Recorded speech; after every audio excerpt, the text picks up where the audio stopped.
Chapter 28. Ahab. For several days after leaving Nantucket, nothing above hatches was seen of Captain Ahab. The mates regularly relieved each other at the watches, and for aught that could be seen to the contrary, they seemed to be the only commanders of the ship. Only they sometimes issued from the cabin with orders so suddenly and peremptory that after all it was plain they but commanded vicariously. Yes, their supreme lord and dictator was there, though hitherto unseen by any eyes not permitted to penetrate into the now sacred retreat of the cabin. Every time I ascended to the deck from my watches below, I instantly gazed aft to mark if any strange face were visible. For my first vague disquietude touching the unknown captain, now in the seclusion of the sea, became almost a perturbation. This was strangely heightened at times by the ragged Elijah's diabolical incoherences, uninvitedly recurring to me, with a subtle energy I could not have before conceived of. But poorly could I withstand them, much as, in other moods, I was almost ready to smile at the solemn whimsicalities of that outlandish prophet of the wharves. But whatever it was, of apprehensiveness or uneasiness, to call it so, which I felt, yet whenever I came to look about me in the ship, it seemed almost against all warranty to cherish such emotions.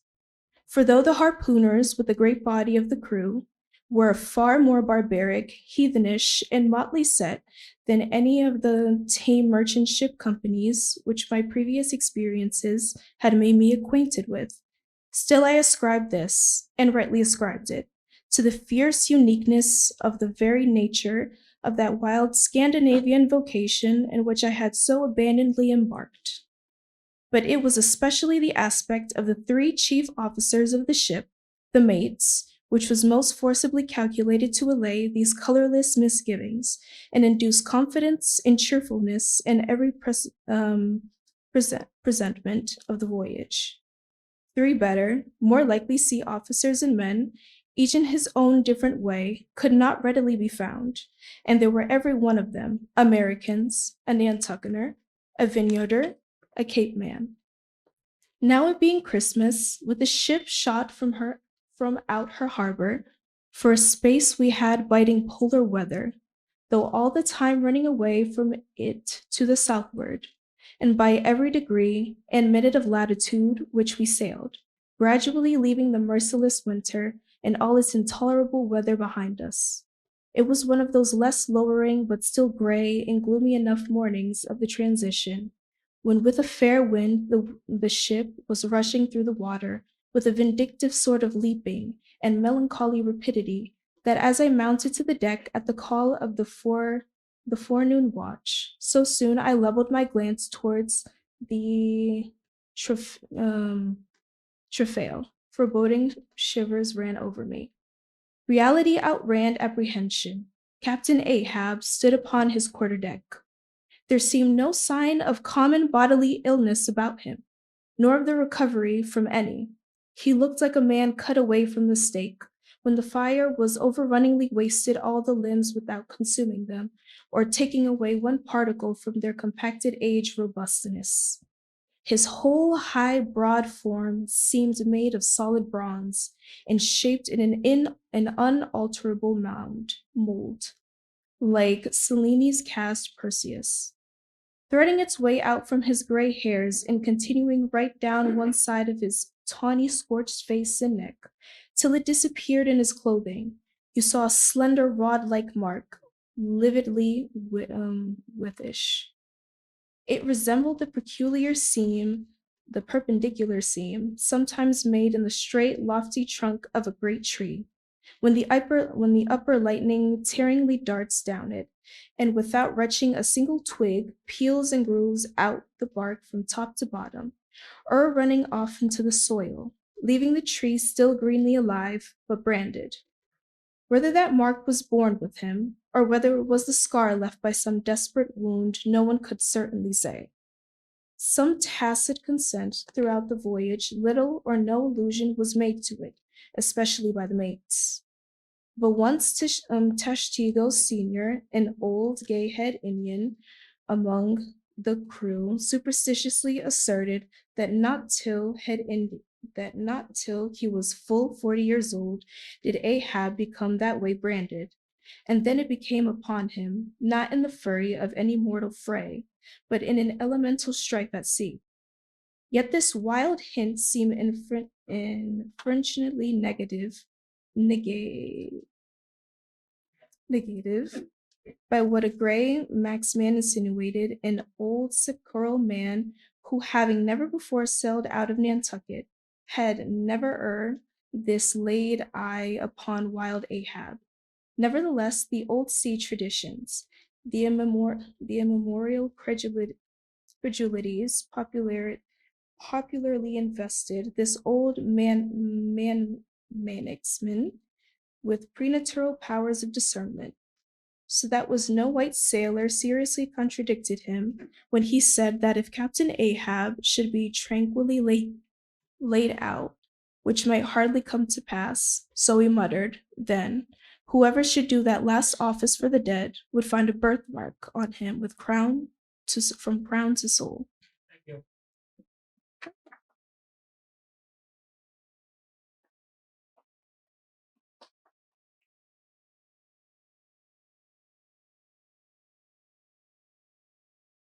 So powerfully did the whole grim aspect of Ahab affect me, and the livid brand which streaked it, that for the first few moments I hardly noted that not a little of this overbearing grimness was owing to the barbaric white leg upon which he partially stood. It had previously come to me that this ivory leg had at sea been fashioned from a polished bone of the sperm whale's jaw. Aye, he was demasted off Japan, said the old gray-head Indian once. But like his demasted craft, he shipped another mast without coming home for it. He had a quiver of them. I was struck with the singular posture he maintained upon each side of the Pequod's quarterdeck. In the party close to the mizzen shrouds, there was an auger hole, bored with a half an inch or so into the plank. His bone leg steadied in that hole, one arm elevated and holding by a shroud.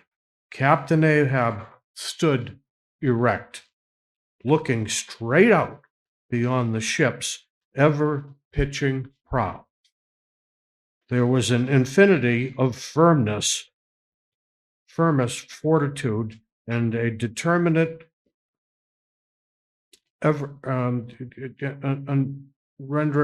renderable wildness in the fixed and fearless forward dedication of that glance. Not a word he spoke, nor did his officers say aught to him, though by all their minutest gestures and expressions, they plainly showed that uneasy, if not painful, consciousness of being under a troubled master eye. And not only that, but the moody, stricken Ahab stood before them with a crucifixion in his face. In all the nameless, regal, overbearing dignity of some mighty wise.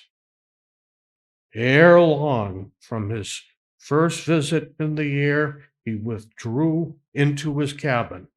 But after that morning, he was every day visible to the crew, either standing in his pivot hole or seated upon an ivory stool he had, or heavily walking the deck. As the sky grew less gloomy, indeed began to grow a little genial, he became still less and less irrequious, as if, when the ship had sailed, From home, nothing but the dead, wintering bleakness of the sea had then kept him so secluded. And by, it came to pass that he was almost continually in the air. But as yet, for all that he said and or perceptibly did on that last sunny deck, he seemed as unnecessary there as another mast. But the Pequod was only making a passenger now, not regular cruising. Nearly all whaling preparatives needing supervision, the mates were fully competent too, so that there was little or nothing out of himself to employ or excite Ahab. Now, and thus chase away for that one interval the clouds that layer upon layer were piled up upon his brow. As ever, all clouds choose the loftiest peaks to pile themselves upon. Thank you.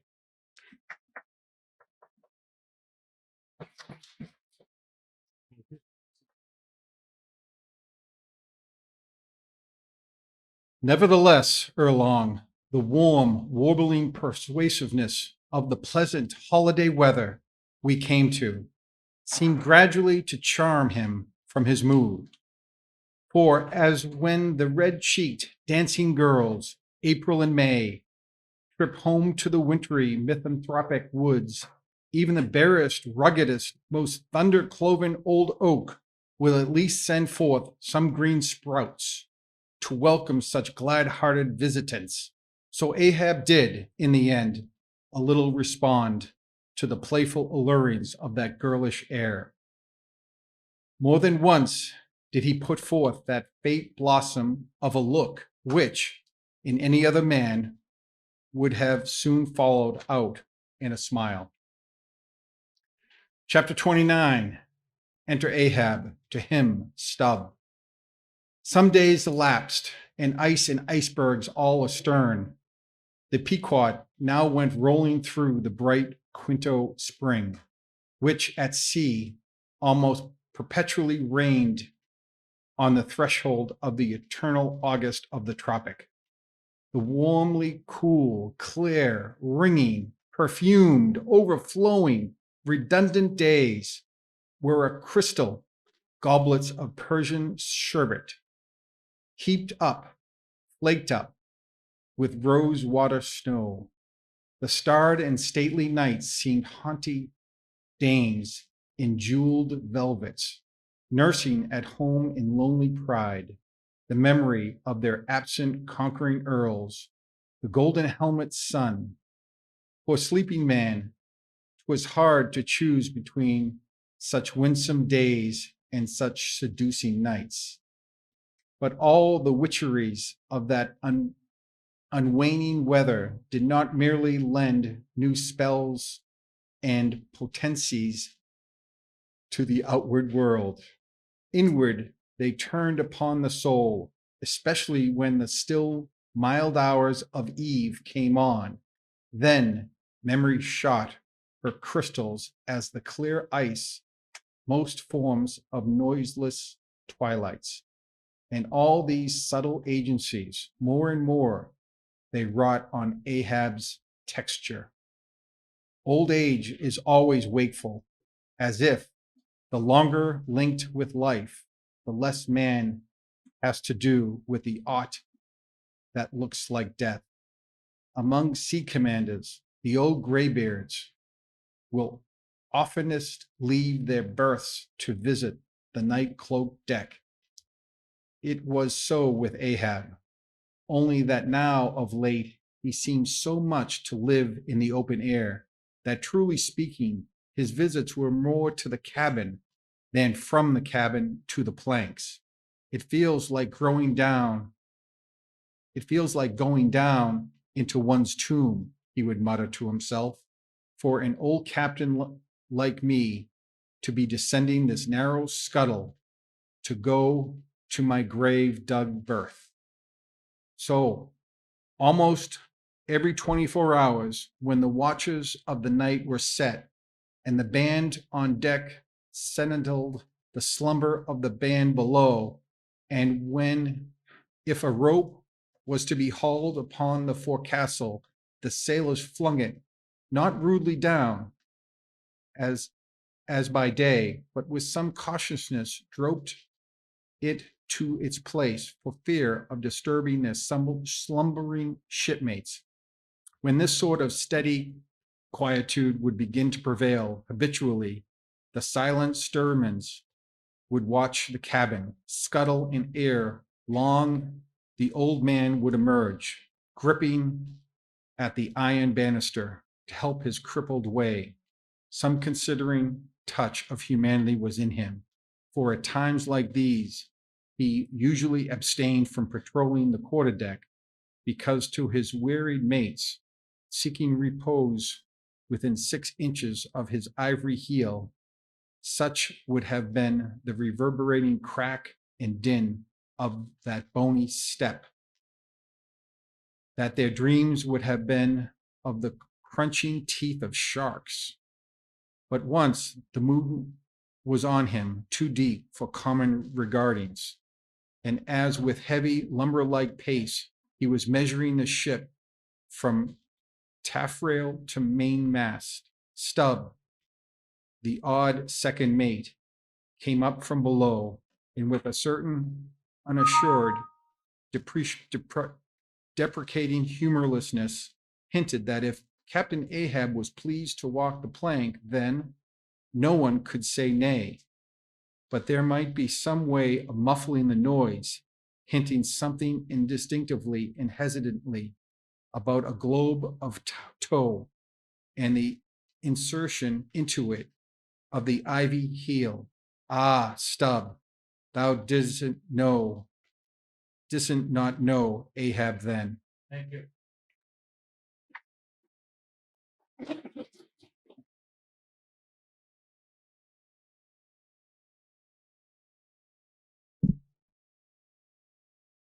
Am I a cannonball, Stubb, said Ahab, that thou wouldst wad me that fashion? But go thy ways, I had forgot. Below to thy nightly grave, where such as ye sleep between shrouds, to use ye to the filling of the last. Down, dog, and kennel. Starting at the unforeseen concluding exclamation of so suddenly scornful old man, Stubb was speechless for a moment, then said excitedly, I'm not used to being spoken to that way, sir, but I do less than half like it. Avast, gritted Ahab between his set teeth, and violently moving away as if to avoid some passionate temptation.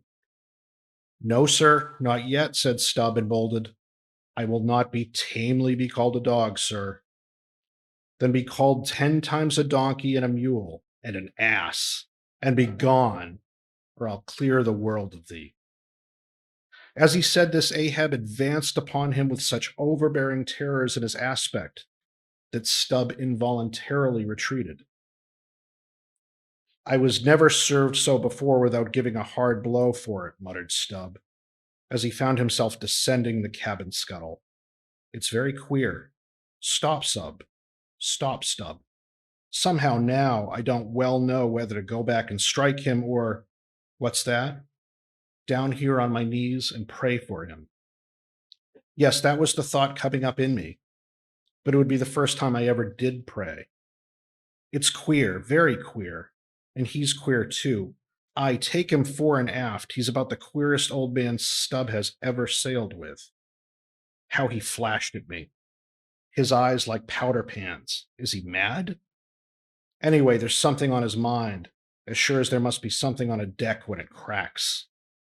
He ain't in his bed now either, more than 3 hours out of the 24, and he don't sleep then. Didn't that doughboy, the steward, tell me that of a morning he always finds the old man's hammock clothes all rumbled and tumbled, and the sheets down at the foot, and the coverlid almost tied into knots, and the pillow a sort of frightful hot, as though a baked brick has been in it? A hot old man, I guess he's got what some folks ashore called a conscience. It's a kind of tick-dully row, they say, worse nor a toothache. Well, I don't know what it is, but the Lord keep me from catching it. He's full of riddles. I wonder what he goes into after hold for every night, as Doughboy tells me he suspects. What's that for? I should like to know. Who's made appointments with him in that hold? Ain't that queer now? But there's no telling. It's the old game. Here goes for a snooze. Damn me, it's worth a fellow's while to be born into this world, if only to fall right asleep. And now that I think of it, it's about the first thing babies do, and that's sort of queer too. Damn me, but all things are queer, come to think of them. But that's against my principles. Think not is my 11th commandment. And sleep when you can is my 12th. So here goes again. But how's that? Didn't he call me a dog? Blazes. He called me 10 times a donkey and piled a lot of jackasses on top of that. He might as well have kicked me and been done with it. Maybe he did kick me and I didn't observe it. I was so taken aback with his brow somehow. It flashed like a bleached bone. What the devil's the matter with me? I can't stand on my legs. Coming afoul of that old man has turned me the wrong side out. By the Lord, I must have been dreaming, though. How? But the only way is to stash it. So here goes to hammock again. And in the morning, I'll see how this plaguey juggling thinks over my daylight. Chapter 30. The Pipe. When Stubb had departed, Ahab stood for a while leaning over the bulwarks. And then, as he had been usual with him as of late, calling a sailor of the watch, he sent him below for his ivory stool and also his pipe. Lighting the pipe at the binnacle lamp and planting the stool on the weather side of the deck, he sat and smoked.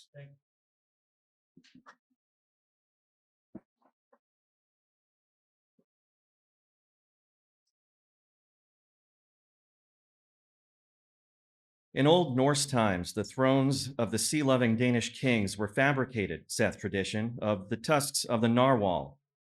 How could one look at Ahab then, seated on that tripod of bones, without bethinking him of the royalty it symbolized?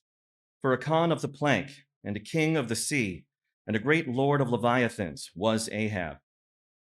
Some moments passed, during which the thick vapor came from his mouth in quick and constant puffs, which blew back again into his face.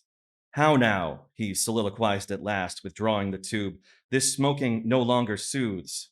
O my pipe, hard must it go with me if thy charm be gone.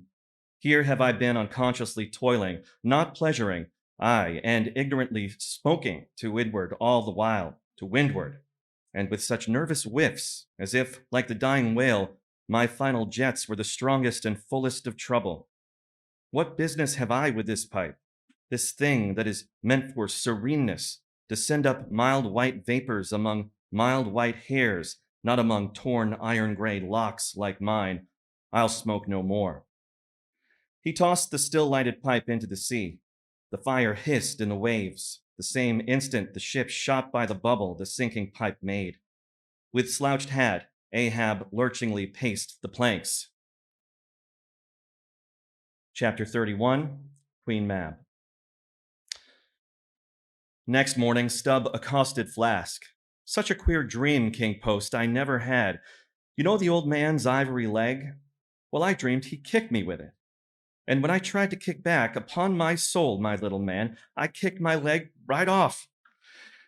And then presto, Ahab seemed a pyramid, and I, like a blazing fool, kept kicking at it. But what was still more curious, Flask, you know how curious all dreams are, through all this rage that I was in, I somehow seemed to be thinking to myself that after all, it was not much of an insult, that kick from Ahab. Why, thinks I, what's the row? It's not a real leg, only a false leg. And there's a mighty difference between a living thump and a dead thump. That's what makes a blow from the hand, Flask, 50 times more savage to bear than a blow from a cane. The living member, that makes the living insult, my little man. And thinks I to myself all the while, mind, while I was stubbing my silly toes against that cursed pyramid, So confoundedly contradictory was it all the while I say. I was thinking to myself, what's his leg now but a cane, a whalebone cane? Yes, thinks I, it was only a playful cudgeling. In fact, only a whaleboning that he gave me, not a base kick. Besides, thinks I, look at it once. Why, the end of it, the foot part. What a small sort of end it is. Whereas if a broad-footed farmer kicked me, there's a devilish broad insult. But this insult is whittled down to a point only. But now comes the greatest joke of the dream, Flask. While I was battering away at the pyramid, a sort of badger-haired old merman with a hump on his back takes me by the shoulders and slews me around. "What are you 'bout?" says he. Slid, man, but I was frightened, such a fizz. But somehow, next moment, I was over the fright. "What am I about?" says I at last. "And what business is that of yours, I should like to know, Mr. Humpback? Do you want a kick?" By the Lord, Flask, I had no sooner said that than he turned round his stern to me, bent over, and dragging up a lot of seaweed he had for a clout. What do you think I saw? Why, thunder alive, man, his stern was stuck full of marlin spikes with the points out. Says I, on second thoughts, "I guess I won't kick you, old fellow." "Wise Stubb," said he, "wise Stubb," and kept muttering it all the time, a sort of eating of his own gums like a chimney hag. Seeing he wasn't going to stop saying over his wise Stubb, I thought I might as well fall to kicking the pyramid again. But I had only just lifted my foot for it when he roared out, "Stop that kicking!" "Hulloa," says I, "what's the matter now, old fellow? Look ye here," says he, "let's argue the insult. Captain Ahab kicked ye, didn't he?" "Yes, he did," says I. "Right here it was." "Very good," says he. "He used his ivory leg, didn't he?" "Yes, he did," says I. "Well then," says he, "wise Stubb, what have you to complain of? Didn't he kick with right good will? It wasn't a common pitch pine leg he kicked with, was it? No, you were kicked by a great man, and with a beautiful ivory leg, Stubb. It's an honor. I consider it an honor. Listen, wise Stubb, in old England, the greatest lords think it great glory to be slapped by a queen and made garter knights of. But be your boast, Stubb, that ye were kicked by old Ahab and made a wise man of. Remember what I say, be kicked by him. Account his kicks honors, and on no account kick back, for you can't help yourself, wise Stubb. Don't you see that pyramid?" With that, he all of a sudden seemed somehow, in some queer fashion, to swim off into the air. I snored, rolled over, and there I was in my hammock. Now, what do you think of that dream, Flask?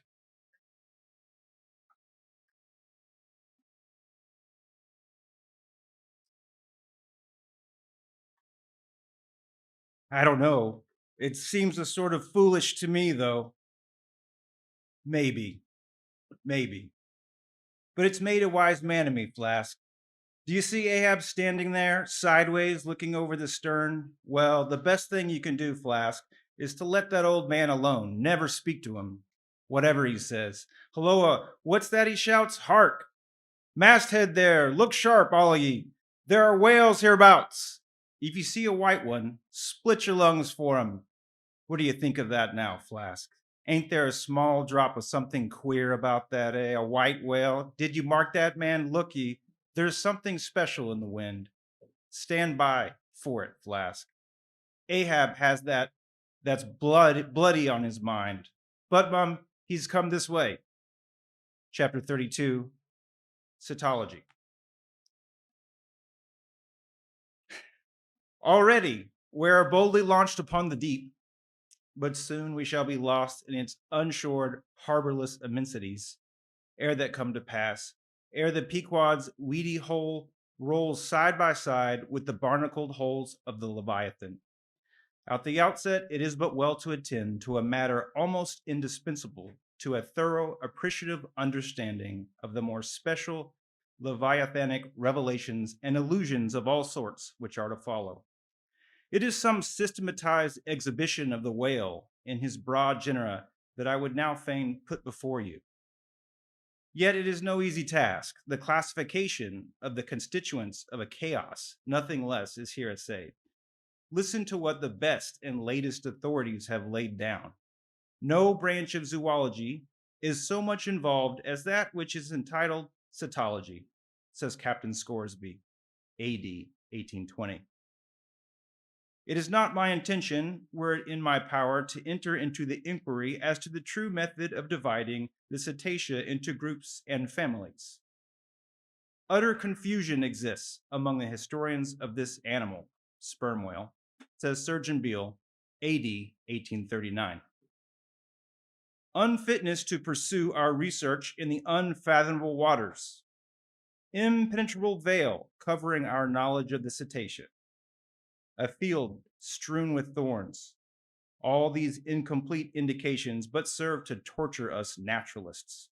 Thus speak of the whale, the great Cuvier and John Hunter and Lesson, those lights of zoology and anatomy. Nevertheless, though of real knowledge there be little, yet of books there are plenty, and so in some small degree with cetology or the science of the whales. Many are the men, small and great, old and new, landsmen and seamen, who have at large or in little written of the whale. Run over a few. The authors of the Bible: Aristotle, Pliny, Aldrovandi, Sir Thomas Browne, Gesner, Ray, Linnaeus, Rondelius, Willoughby, Green, Ardeti, Sebald, Brisson, Martin, Lessebetti, Bonneterre, Desmarest, Baron Cuvier, Frederick Cuvier, John Hunter, Owen, Scoresby, Beale, Bennett, J. Ross Brown, the author of Miriam Coffin, Olmsted, and the Reverend T. Cheever. But to what ultimate generalizing purpose all these have written, the above cited extracts will show. Of the names in this list of whale authors, only those following Owen ever saw living whales, and but one of them was a real professional harpooner and whaleman. I mean Captain Scoresby. On the separate subject of the Greenland or right whale, he is the best existing authority, but Scoresby knew nothing and says nothing of the great sperm whale, compared with which the Greenland whale is almost unworthy mentioning. And here be it said that the Greenland whale is a usurper upon the throne of the seas. He is not even by any means the largest of the whales, yet, owing to the long priority of his claims and the profound ignorance which, till some 70 years back, invested the then fabulous or utterly unknown sperm whale, and which ignorance to this present day still reigns in all but some few scientific retreats and whale ports, this usurpation has been every way complete. Reference to nearly all the Leviathanic allusions in the great poets of past days will satisfy you that the Greenland whale, without one rival, was to them the monarch of the seas. But the time has at last come for a new proclamation. This is Charing Cross, hear ye, good people all. The Greenland whale is deposed, the great sperm whale now reigneth. There are only two books in being which at all pretend to put the living sperm whale before you, and at the same time, in the remotest degree, succeed in the attempt. Those books are Beale's and Bennett's, both in their time surgeons to English South Sea whale ships, and both exact and reliable men. The original matter touching the sperm whale to be found in their volumes is necessarily small. But so far as it goes, it is of excellent quality, though mostly confined to scientific description. As yet, however, the sperm whale, scientific or poetic, lives not complete in any literature. Far above all other hunted whales, his is an unwritten life.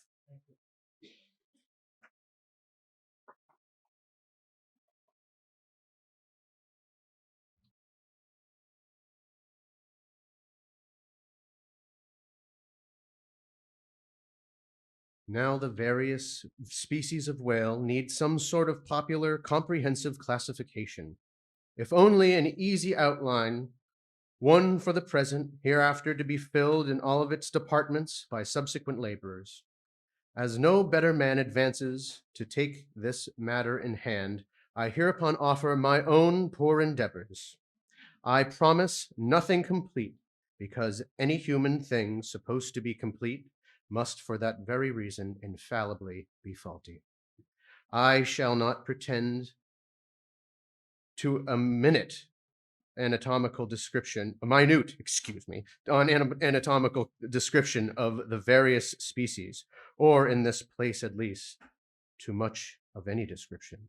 My object here is to simply project the draught of the symmetrization of cytology. I am an architect, not the builder. But it is a ponderous task. No ordinary letter sorter in the post office is equal to it. To grope down into the bottom of the sea after them, to have one's hand among the unspeakable foundations, ribs, and very pelvis of the world. This is a fearful thing. What am I that I should essay to hook the nose of this Leviathan? The awful tauntings in Job might well appall me. Will he, the Leviathan, make a covenant with thee? Behold, the hope of him is vain. But I have swam through libraries and sailed through oceans. I've had to do this with whales, with these visible hands. I am in earnest, and I will try. There are some preliminaries to settle. First, the uncertain, unsettled condition of this science of cytology is in the very vestibule attested by the fact that in some quarters it still remains a moot point whether the whale be a fish. In this system of nature, AD 1776, Linnaeus declares, I hereby separate the whales from the fish. But of my own knowledge, I know that down to the year 1850, sharks and shad, alewives and herring, against Linnaeus' express edict, were still found dividing the possession of the same seas with the Leviathan. The grounds upon which Linnaeus would fain have banished the whales from the waters, he states as follows. On account of their warm, bilocular heart, their lungs, their movable eyelids, their hollow ears, penum infiltratum fenum mammis lacternum, and finally, ex legi naturae dure murdarch. I think I said that right. I submitted all this to my friend Simon Macy and Charlie Coffin of Nantucket, both messmates of mine in a certain voyage, and they united in the opinion that the reasons set forth were altogether insufficient. Charlie profanely hinted that they were humbug. Be it known that, waiving all argument, I take the good old-fashioned ground that the whale is a fish, and call upon holy Jonah to back me. This fundamental thing settled, the next point is, in what internal respect does the whale differ from the fish? Above, Linnaeus has given you those items. But in brief, they are these: lungs and warm blood, whereas all other fish are lungless and cold-blooded. Next, how shall we define the whale? By his obvious externals, as conspicuously to label them for all time to come? To be short, then, a whale is a spouting fish with a horizontal tail. There you have him. However contracted, that definition is the result of expanded meditation. A walrus spouts much like a whale, but the walrus is not a fish because he is amphibious. But the last term of the definition is still more cogent, as coupled with the first. Almost anyone must have noticed that all the fish familiar to landsmen have not a flat, but a vertical or up and down tail. Whereas among spouting fish, the tail, though it may be similarly shaped, invariably assumes a horizontal position. Thank you.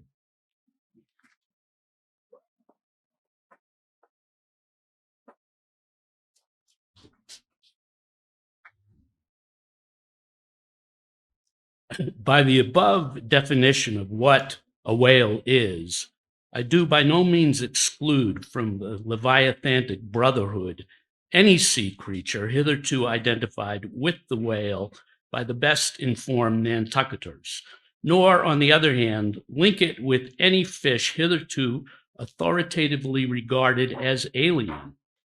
Hence, all the smaller spouting and horizontal-tailed fish must be included in this ground plan of cytology. Now then, come the grand divisions of the entire whale host. First, According to magnitude, I divide the whales into 3 primary books, subdivisible into chapters, and these shall comprehend them all, both small and large. 1, the folio whale. 2, the octavo whale. 3, the duodecimo whale. As the type of folio 1 present the sperm whale, of the octavio, the grampus, of the duodecimo, the porpoise. Folios. Among these, I here include the following chapters. 1, the sperm whale. 2, the right whale. 3, the finback whale. 4, the humpbacked whale. 5, the razorback whale. 6, the sulfur bottom whale. Book 1, folio. Chapter 1, sperm whale. This whale, among the English of old vaguely known as the trumpa whale or the physeter whale, and the anvil-headed whale, is the present cachalot of the French, and the potsfish of the German, and the microphasalis of the longwords. He is, without doubt, the largest inhabitant of the globe, the most formidable of all whales to encounter, the most majestic in aspect, and lastly, by far, the most valuable in commerce. He is the only creature from which that valuable substance, spermaceti, is obtained. All his peculiarities will, in many other places, be enlarged upon. It is chiefly with his name that I now have to do. Philologically considered, it is absurd. Some centuries ago, when the sperm whale was almost wholly unknown in his own proper individuality, and when his oil was only accidentally obtained from the stranded fish, in those days spermaceti, it would seem, was popularly supposed to be derived from a creature identical with the one known in England as the Greenland or right whale. It was the idea also that this same spermaceti was that quickening humor of the Greenland whale, which the first syllable of the word literally expresses. In those times also, the spermaceti was exceedingly scarce, not being used for light, but only as an ointment and medicament. It was only to be had from the druggists, as you nowadays buy an ounce of rhubarb. When, as I opine, in the course of time, the true nature of spermaceti became known, its original name was still retained by the dealers, no doubt to enhance its value by a notion so strangely significant of its scarcity. And so the appellation must at last have come to be bestowed upon the whale from which this spermaceti was really derived. Book 1, folio, chapter 2, right whale. In one respect, this is the most venerable of the leviathans, being the one first regularly hunted by man. It yields the article commonly known as whalebone or baleen, and the oil specially known as whale oil, an inferior article in commerce. Among the fishermen, he is indiscriminately designated by all the following titles: the whale, the Greenland whale, the black whale, the great whale, the true whale, the right whale. There is a deal of obscurity concerning the identity of the species thus multitudinously baptized. What then is the whale, which I include in the second species of my folio? It is the great Mystechus of the English naturalists, the Greenland whale of the English whalemen, the Baleine ordinaire of the French whalemen, the Groland's wallfish of the Swedes. It is the whale which for more than 2 centuries past has been hunted by the Dutch and the English in the Arctic seas. It is the whale which the American fishermen have long pursued in the Indian Ocean, on the Brazil banks, on the Northwest coast, and various other parts of the world, designated by them right whale cruising grounds.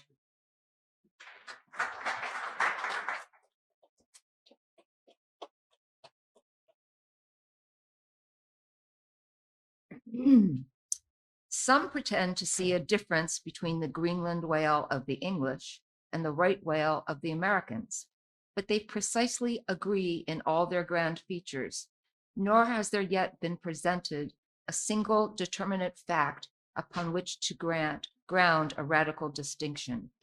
It is by endless subdivisions based upon the most inconclusive differences that some departments of natural health become so repellingly intricate. The right whale will be elsewhere treated of at some length with reference to elucidating the sperm whale. Book 1, Folio, Chapter 3, Finback. Under this head, I reckon a monster which by the various names of Finback, Tall Spout, and Long John has been seen almost in every sea, and is commonly the whale whose distant jet is so often described by passengers crossing the Atlantic in the New York packet tracks. In the length he attains, and in his baleen, the finback resembles the right whale, but is of a less portly girth and a lighter color, approaching to olive. His great lips present a cable-like aspect, formed by the intertwisting, slanty folds of large wrinkles. His grand distinguishing feature, the fin, from which he derives his name, is often a conspicuous object. This fin is some 3 or 4 feet long, growing vertically from the hinder part of the back, of an angular shape, and with a very sharp pointed end. Even if not the slightest other part of the creature be visible, this isolated fin will at times be seen plainly projecting from the surface. When the sea is moderately calm and slightly marked with spherical ripples, and this gnomon-like fin stands up and casts shadows upon the wrinkled surface, it may well be supposed that the watery circle surrounding it somewhat resembles a dial, with its style and wavy hour lines engraved on it. On that it has dial. The shadow often goes back. The finback is not gregarious. He seems a whale hater, as some men are man haters. Very shy, always going solitary, unexpectedly rising to the surface in the remotest and most sullen waters, his straight and single lofty jet rising like a tall misanthropic spear upon a barren plain. Gifted with such wondrous power and velocity in swimming as to defy all present pursuit from man, this Leviathan seems the banished and unconquerable Cain of his race, bearing for his mark that style upon his back. From having the baleen in his mouth, the finback is sometimes included with the right whale, and among the theoretic species denominated whalebone whales, that is, whales with baleen. Of these so-called whalebone whales, there would seem to be several varieties, most of which, however, are little known. Broad-nosed whales and beaked whales, pike-headed whales, bunched whales, under-jawed whales, and rosestrated whales are the fishermen's names for a few sorts. In connection with this appellative of whalebone whales, it is of great importance to mention that however such a nomenclature may be convenient in facilitating allusions to some kinds of whales, yet is in vain to attempt a clear classification of the Leviathan, founded upon either his baleen, or hump, or fin, or teeth, notwithstanding that those marked parts or features very obviously seem better adapted to afford the basis for a regular system of cetology than any other detached bodily distinctions, which the whale in his kinds presents. How then? The baleen, hump, back fin, and teeth, these are things whose peculiarities are indiscriminately dispersed among all sorts of whales, without any regard to what may be the nature of their structure in other and more essential particulars. Thus the sperm whale and the humpbacked whale each has a hump. but there the similitude ceases.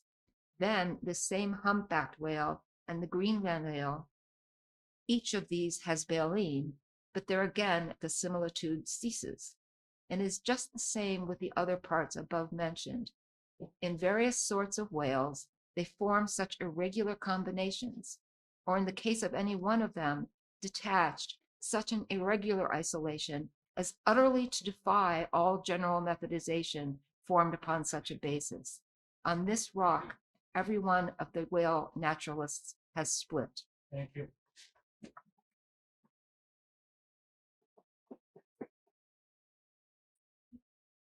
But it may possibly be conceived that in the internal parts of the whale, in his anatomy, there at least we shall be able to hit the right classification. Nay, what thing, for example, is there in the Greenland whale's anatomy more striking than his baleen? Yet we have seen that by his baleen it is impossible correctly to classify the Greenland whale. And if you descend into the bowels of the various leviathans, why there you will not find distinctions a 50th part as available to the systemizer as those external ones already enumerated. What then remains? Nothing but to take hold of the whales bodily in their entire liberal volume and boldly sort them that way.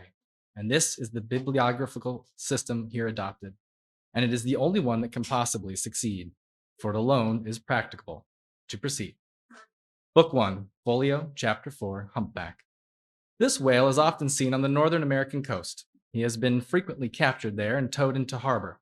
He has a great pack on him like a peddler, or you might call him the elephant and castle whale. At any rate, the popular name for him does not sufficiently distinguish him, since the sperm whale also has a hump, though a smaller one. His oil is not very valuable. He has baleen. It is the most gamesome and lighthearted of all the whales, making more gay foam and white water generally than any other of them. Book 1, Folio, Chapter 5, Razorback. Of this whale little is known but his name. I have seen him at a distance off Cape Horn. Of a retiring nature, he eludes both hunters and philosophers. Though no coward, he has never yet shown any part of him but his back, which rises in a long, sharp ridge. Let him go. I know little more of him, nor does anybody else. Book 1, Folio, Chapter 6, Sulphur Bottom.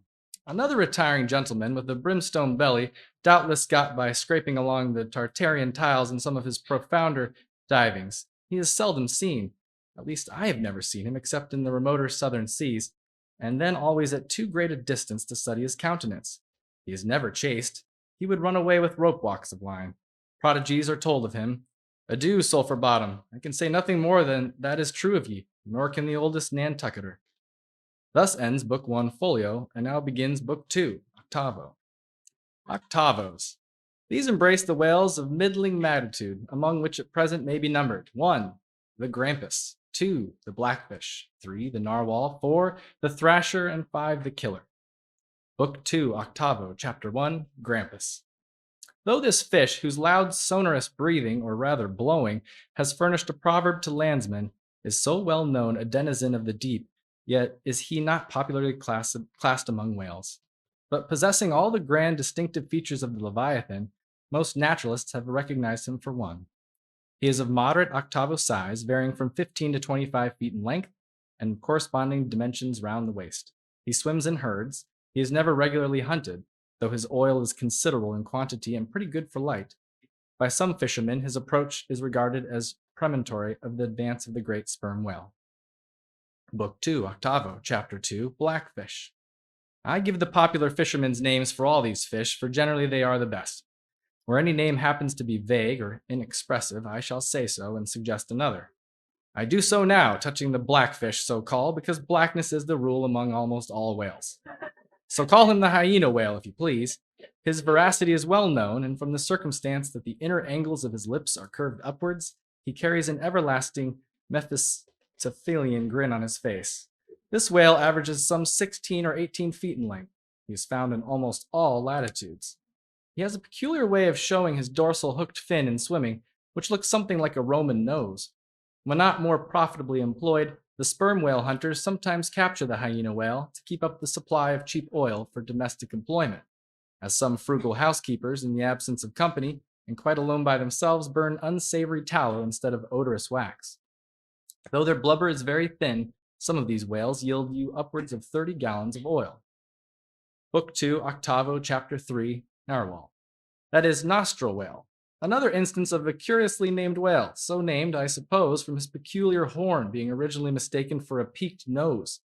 The creature is some 16 feet in length, while its horn averages 5 feet, though some exceed 10 and even attain to 15 feet. Strictly speaking, this horn is but a lengthened tusk, growing out from the jaw on a line a little depressed from the horizontal, but it is only found on the sinister side, which has an ill effect, giving its owner something analogous to the aspect of a clumsy left-handed man. What precise purpose this ivory horn or lance answers, it would be hard to say.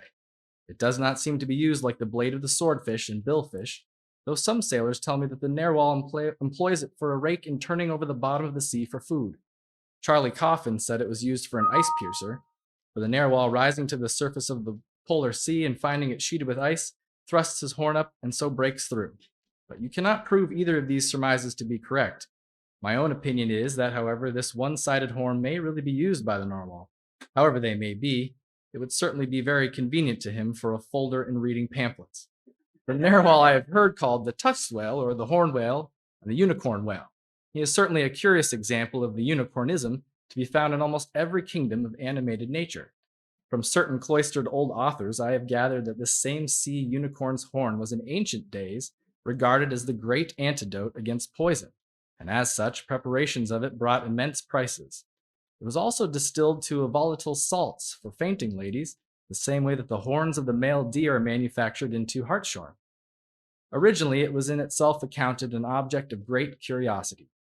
Black letter tells me that Sir Martin Frobisher, on his return from that voyage, when Queen Bess did gallantly wave her jeweled hand to him from a window of Greenwich Palace, as his bold ship sailed down the Thames, when Sir Martin returned from that voyage, saith Black letter, on bended knees he presented to her highness a prodigious long horn of the narwhal, which for a long period after hung in the castle at Windsor. An Irish author avers that the Earl of Leicester, on bended knee, did likewise present to her highness another horn, pertaining to a land beast of the unicorn nature. Thank you.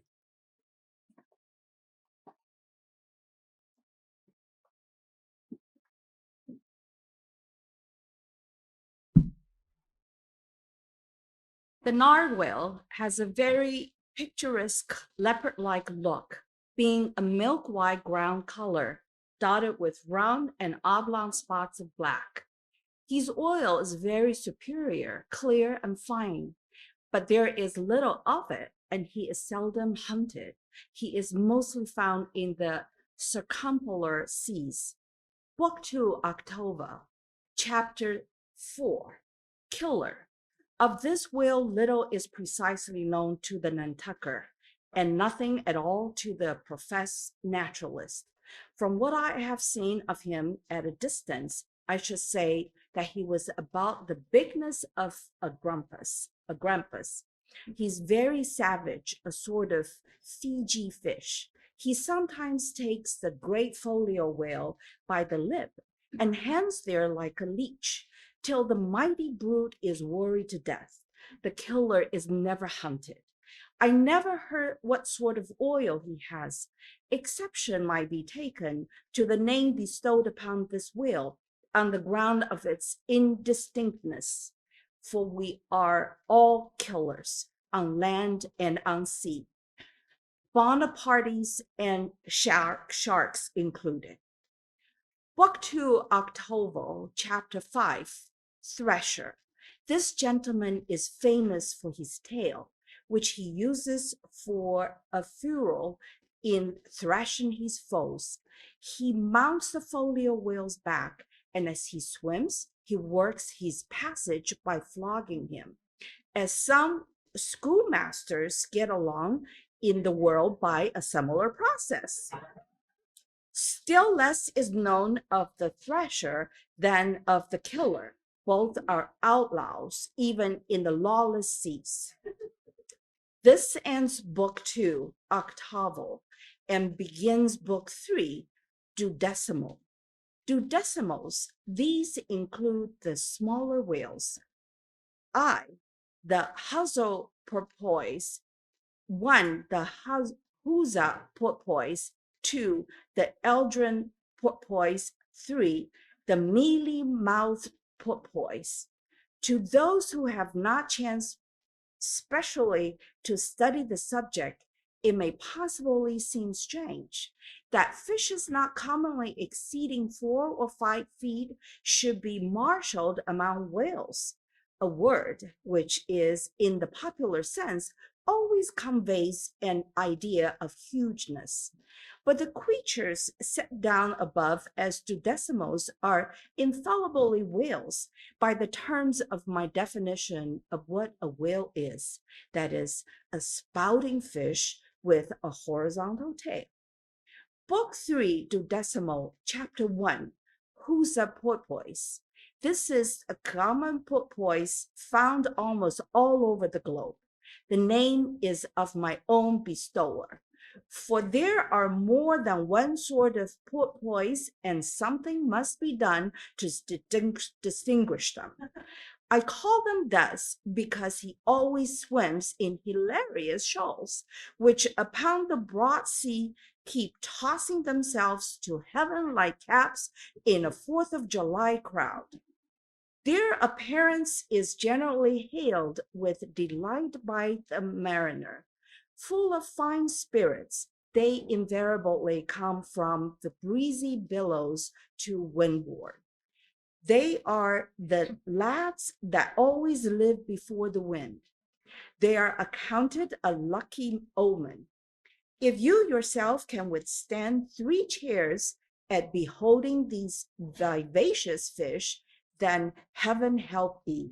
The spirit of godly gamesomeness is not in ye. A well-fed, plump Huza porpoise will yield you 1 good gallon of good oil, but the fine and delicate fluid extracted from his jaws is exceedingly valuable. It is in request among jewelers and watchmakers. Sailors put it on their homes. Porpoise meat is good eating, you know. It may never have occurred to you that a porpoise spouts. Indeed, his spout is so small that it is not very readily discernible. But the next time you have a chance, watch him, and you will then see the great sperm whale himself in miniature. Thank you.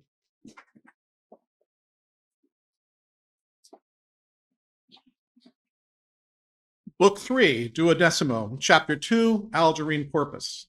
A pirate, very savage. He's only found, I think, in the Pacific. He's somewhat larger than the huzzah porpoise, but of the same general make. Provoke him and he'll buckle to a shark. I've lowered for him many times, but never yet saw him captured. Book 3, duodecimo, chapter 3, mealy-mouthed porpoise. The largest kind of porpoise and only found in the Pacific so far as it is known. The only English name by which he has hitherto been designated is that of the fishers, right whale porpoise, from the circumstance that it is chiefly found in the vicinity of that folio. In shape, he differs in some degree from the huzzah porpoise, being of less rotund and jolly girth. Indeed, he is quite a neat and gentlemanlike figure. He has no fins on his back, most other porpoises have. He has a lovely tail and its sentimental Indian eyes of a hazel hue. But his mealy mouth spoils all. Through his entire back down to his sides, his fins is of a deep sable, yet a boundary line distinct as the mark of a ship's hull called the bright waist. That line streaks from stem to stern with 2 separate colors, black above and white below. The white comprises part of his head and the whole of his mouth, which makes him look as if he had just escaped from a felonious visit to a meal bag. A most mean and mealy aspect. His oil is much like that of the common porpoise. Beyond the duodecimo, the system does not proceed inasmuch as the porpoise is the smallest of the whales. Above you have all the leviathans of note, but there are a rabble of uncertain, fugitive, half-fabulous whales, which as an American whaleman I know by reputation, but not personally. I shall enumerate them by their forecastle appellations, for possibly such a list may be valuable to future investigators who may complete what I have yet here but begun. If any of the following whales shall hereafter be caught and marked, then he can readily be incorporated into this system according to his folio, octavo, or duodecimo magnitude. The bottlenose whale, the junk whale, the pudding-headed whale, the cape whale, the leading whale, the cannon whale, the scrag whale, the coppered whale, the elephant whale, the iceberg whale, the quag whale, the blue whale, etc. From Icelandic, Dutch, and Old English authorities, there may be quoted other lists of uncertain whales, blessed with all manner of uncouth names, but I omit them as altogether obsolete, and can hardly help suspecting them for mere sounds full of leviathanism, but signifying nothing. Finally, it was stated at the outset that this system would not be here at once perfected. Yet cannot plainly see that I have kept my word, and now I leave my cytological system standing thus unfinished, even as the great cathedral of Cologne was left, with the crane still standing upon the top of the uncompleted tower. For small erections may be finished by their first architects, grand ones, true ones, ever leave the copestone to posterity. God keep me from ever completing anything. This whole book is but a draft, nay, but the draft of a draft. O time, strength, cash, and patience.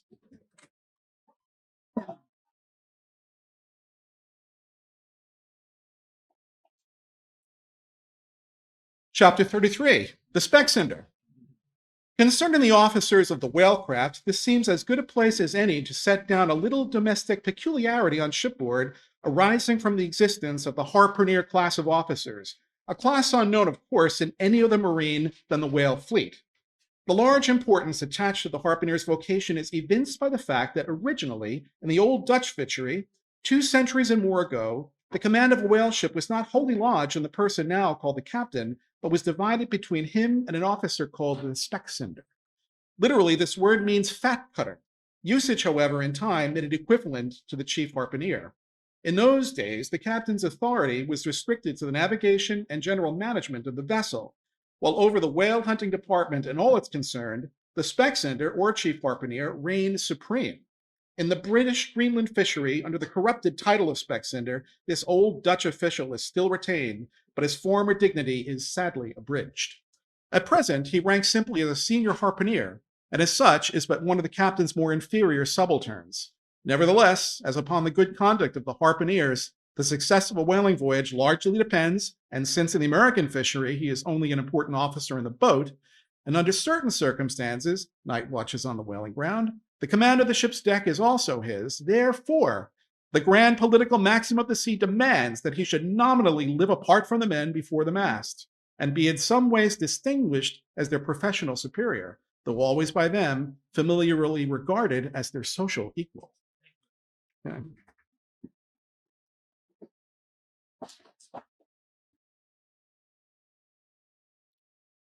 Now, the grand distinction drawn between officer and man at sea is this. The first lives aft, the last forward. Hence, in whale ships and merchantmen alike, the mates have their quarters with the captain, and so too in most of the American whalers, the harpooneers are lodged in the after part of the ship. That is to say, they take their meals in the captain's cabin and sleep in a place indirectly communicating with him.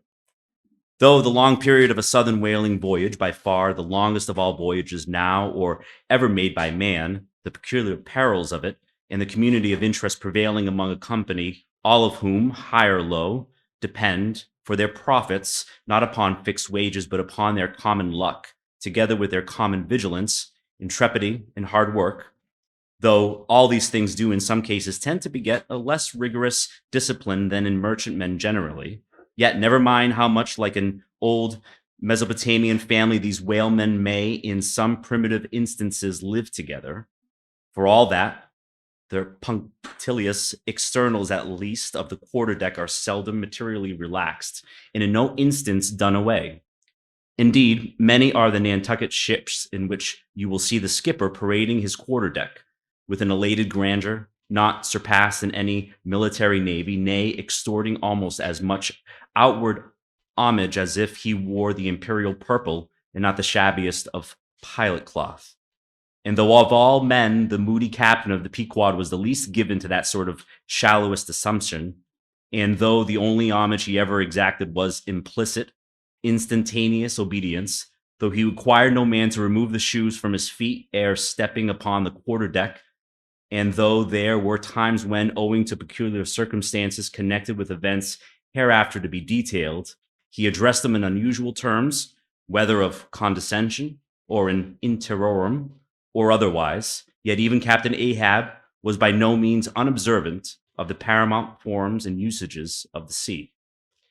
Nor, perhaps, will it fail to be eventually perceived that behind those forms and usages, as it were, he sometimes masked himself, incidentally making use of them for other and more private ends than they were legitimately intended to subserve.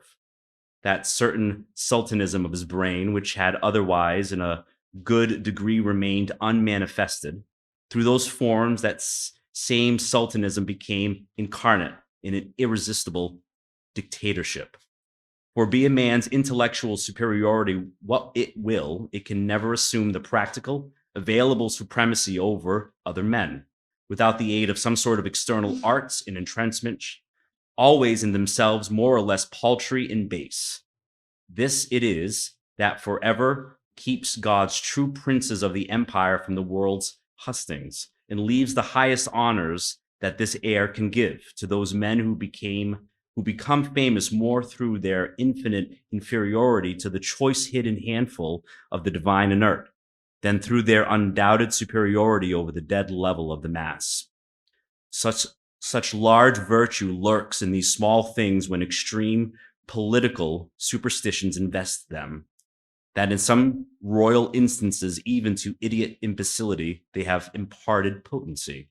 But when, as in the case of Nicholas the Tsar, the ringed crown of geographical empire encircles an imperial brain, then the plebeian herds crouch abased before the tremendous centralization. Nor will the tragic dramatist who would depict mortal indomitableness in its fullness, sweep, and direct swing ever forget a hint incidentally so important in his art as the one now alluded to. But Ahab, my captain, still moves before me in all his Nantucket grimness and shagginess, and in this episode touching emperors and kings, I must not conceal that I have only to do with a poor old whale hunter like him, and therefore all outward majestical trappings and housings are denied me. O Ahab, what shall be grand in thee? It must needs be plucked at from the skies and dived for in the deep and featured in the embodied air. Thank you.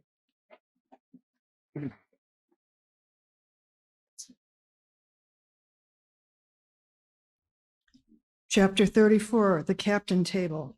It is noon, and Doughboy the steward, thrusting his pale loaf of bread face from the cabin scuttle, announces dinner to his lord and master, who, sitting in the lee quarter boat, has just been taking an observation of the sun, and is now mutely reckoning the latitude on the smooth medallion-shaped tablet reserved for that daily purpose on the upper part of his ivory leg.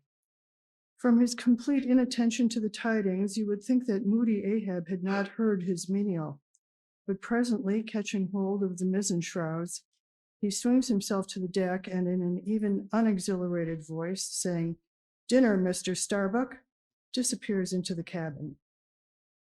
When the last echo of his sultan's step has died away and Starbuck, the first emir, has every reason to suppose that he is seated, then Starbuck rouses from his quietude, takes a few turns along the planks, and after a grave peep into the binnacle, says with some touch of pleasantness, "Dinner, Mr. Stubb," and descends the scuttle. The second emir lounges about the rigging a while, then slightly shaking the main brace to see whether it be all right with that important rope, he likewise takes up the old burden, and with rapid "Dinner, Mr. Flask," follows after his predecessors. But the third emir, now seeing himself all alone on the quarter deck, seems to feel relieved from some curious restraint, for tipping all sorts of knowing winks in all sorts of directions, and kicking off his shoes, he strikes into a sharp but noiseless squall of a hornpipe right over the Grand Turk's head, and then, by a dexterous sleight, pitching his cap up into the mizzentop for a shelf, he goes down rollicking, so far at least as he remains visible from the deck, reversing all other processions by bringing up the rear with music. But ere stepping into the cabin doorway below, he pauses, ships a new face altogether, and then independent, hilarious little Flask enters King Ahab's presence in the character of Abjectus, or the slave. It is not least among the strange things bred by the intense artificialness of sea usages that while in the open air of the deck, some officers will, upon provocation, bear themselves boldly and defyingly enough toward their commander. Yet 10-1, let these very officers the next moment go down to their customary dinner in that same commander's cabin, and straightway their inoffensive, not to say deprecatory, and humble air toward him as he sits at the head of the table. This is marvelous, sometimes most comical. Wherefore is the difference? A problem? Perhaps not. To have been Belshazzar, king of Babylon, and to have Belshazzar not haughtily but courteously, therein certainly must have been some touch of mundane grandeur. But he who in the rightly regal and intelligent spirit presides over his own private dinner table of invited guests, that man's unchallenged power and dominion of individual influence for the time, that man's royalty of state transcends Balthazar's. For Balthazar was not the greatest. Who but once dined his friends has tasted what it is to be Caesar. It is witchery of social czarship, with which there is no withstanding. Now, if to this consideration you superadd the official supremacy of shipmaster, then by inference you will derive the cause of that peculiarity of sea life just mentioned. Over his ivory inlaid table, Ahab presided like a mute, maned sea lion on the white coral beach, surrounded by his warlike but still deferential cubs. In his own proper turn, each officers waited to be served. They were as little children before Ahab, and yet in Ahab there seemed not to lurk the smallest social arrogance. With one mind, their intent eyes fastened upon the old man's knife as he carved the chief dish before him. I do not suppose that for the world they would have profaned that moment with the slightest observation, even upon so neutral a topic as the weather. No.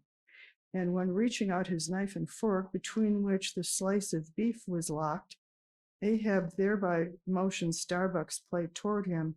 The mate received his meat as though receiving alms, and cut it tenderly, as if, and a little startled perchance, the knife grazed against the plate, and chewed it noiselessly and swallowed it, not without circumspection. For like the coronation banquet at Frankfurt, where the German emperor profoundly dines with the 7 imperial electors, so these cabin meals were somehow solemn meals, eaten in awful silence. And yet at table old Ahab forbade not conversation, only he himself was dumb. What a relief it was to choking Stubb when a rat made a sudden racket in the hold below. And poor little Flask, he was the youngest son and the little boy of this weary family party. His were the shin bones of saline beef. He would have been the drumsticks. For Flask to have presumed to help himself, this must have seemed to him tantamount to larceny to the first degree. Had he helped himself at the table, doubtless, never more would he have been able to hold his head up in this honest world.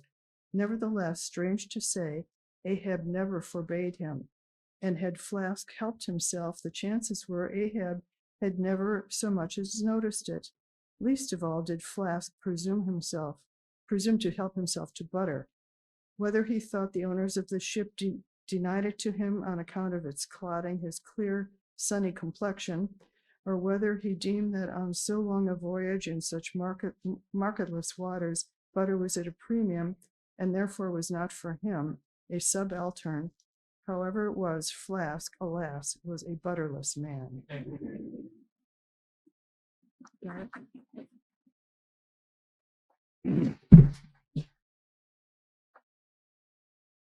Another thing, Flask was the last person down at the dinner, and Flask is the first man up. Consider. For hereby Flask's dinner was badly jammed in point of time. Starbuck and Stubb both had the start of him, and yet they also have the privilege of lounging in the rear. If Stubb, even who is but a peg higher than Flask, happens to have but a small appetite and soon shows symptoms of concluding his repast, then Flask must bestir himself. He will not get more than 3 mouthfuls that day, for it is against holy usage for Stubb to precede Flask to the deck. Therefore, it was that Flask once admitted in private that ever since he had risen to the dignity of an officer, from that moment he had never known what it was to be otherwise than hungry, more or less. For what he ate did not so much relieve his hunger as keep it immortal in him.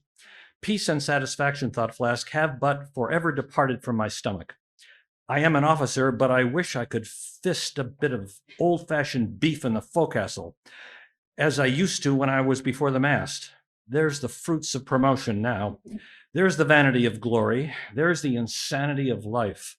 Besides, if it were so that any mere sailor of the Pequod had a grudge against Flask, in Flask's official capacity, all that sailor had to do in order to obtain ample vengeance was to go aft at dinner time and get a peep at Flask through the cabin skylight, sitting silly and dumbfounded before awful Ahab.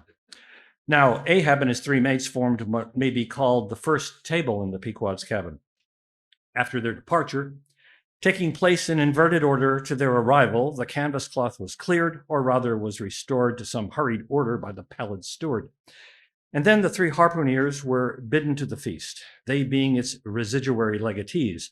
They made a sort of temporary servants' hall of the high and mighty cabin. In strange contrast to the hardly tolerable constraint and nameless invisible domineerings of the captain's table was the entire carefree license and ease, the almost frantic democracy of those inferior fellows, the harpooneers. While their masters, the mates, seemed afraid of the sound of the hinges of their own jaws, the harpooneers chewed their food with such a relish that there was a report to it. They dined like lords. They filled their bellies like Indian ships all day loading with spices.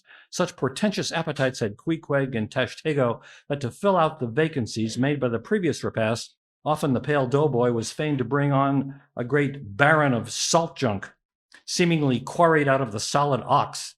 And if he were not lively about it, if he did not go with a nimble hop, skip, and jump, then Tashtego had an ungentlemanly way of accelerating him by darting a fork at his back, harpoon-wise.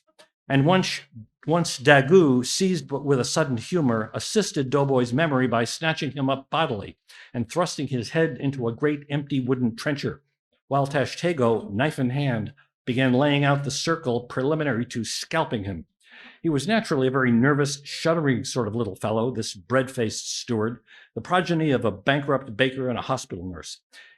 And what with the standing spectacle of the black, terrific Ahab and the periodical tumultuous visitations of these three savages, Doughboy's whole life was one continual lip quiver. Commonly, after seeing the harpooneers furnished with all the things they demanded, he would escape from their clutches into his little pantry adjoining and fearfully peep out at them through the blinds of its door till all was over. It was a sight to see Queequeg seated over against Tashtego, opposing his filed teeth to the Indians, crosswise to them. Daggoo, seated on the floor for a bench, would have brought his hearse-plumed head to the low carlines, at every motion of his colossal limbs, making the low cabin framework to shake, as when an African elephant goes passenger in a ship. But for all this, the great Negro was wonderfully abstemious, not to say dainty. It seemed hardly possible that by such comparatively small mouthfuls he could keep up the vitality diffused through so broad, baronial, and superb a person. But doubtless this noble savage fed strong and drank deep of the abounding elements of air, and through his dilated nostrils snuffed in the sublime life of the worlds. Not by beef or by bread are giants made or nourished, but Queequeg, he had a mortal barbaric smack of the lip in eating, an ugly sound enough, but much so that the trembling doughboy almost looked to see whether any marks of teeth lurked in his own lean arms. And when he would hear Tashtego singing out for him to produce himself, that his bones might be picked, the simple-witted steward all but shattered the crockery hanging round him in the pantry by his sudden fits of the palsy. Nor did the whetstone which the harpooneers carried in their pockets for their lances and other weapons, and with which whetstones at dinner they would ostentatiously sharpen their knives, that grating sound did not at all tend to tranquilize poor Doughboy. How could he forget that in his island days, Queequeg, for one, must certainly have been guilty of some murderous convivial indiscretions? Alas, Doughboy, Hard fares the white waiter who waits upon cannibals. Not a napkin should he carry on his arm, but a buckler. In good time, though, to his great delight, the three salt sea warriors would rise and depart. To his credulous, fable-mongering ears, all their martial bones jingling in them at every step, like Moorish scimitars in scabbards. Thank you.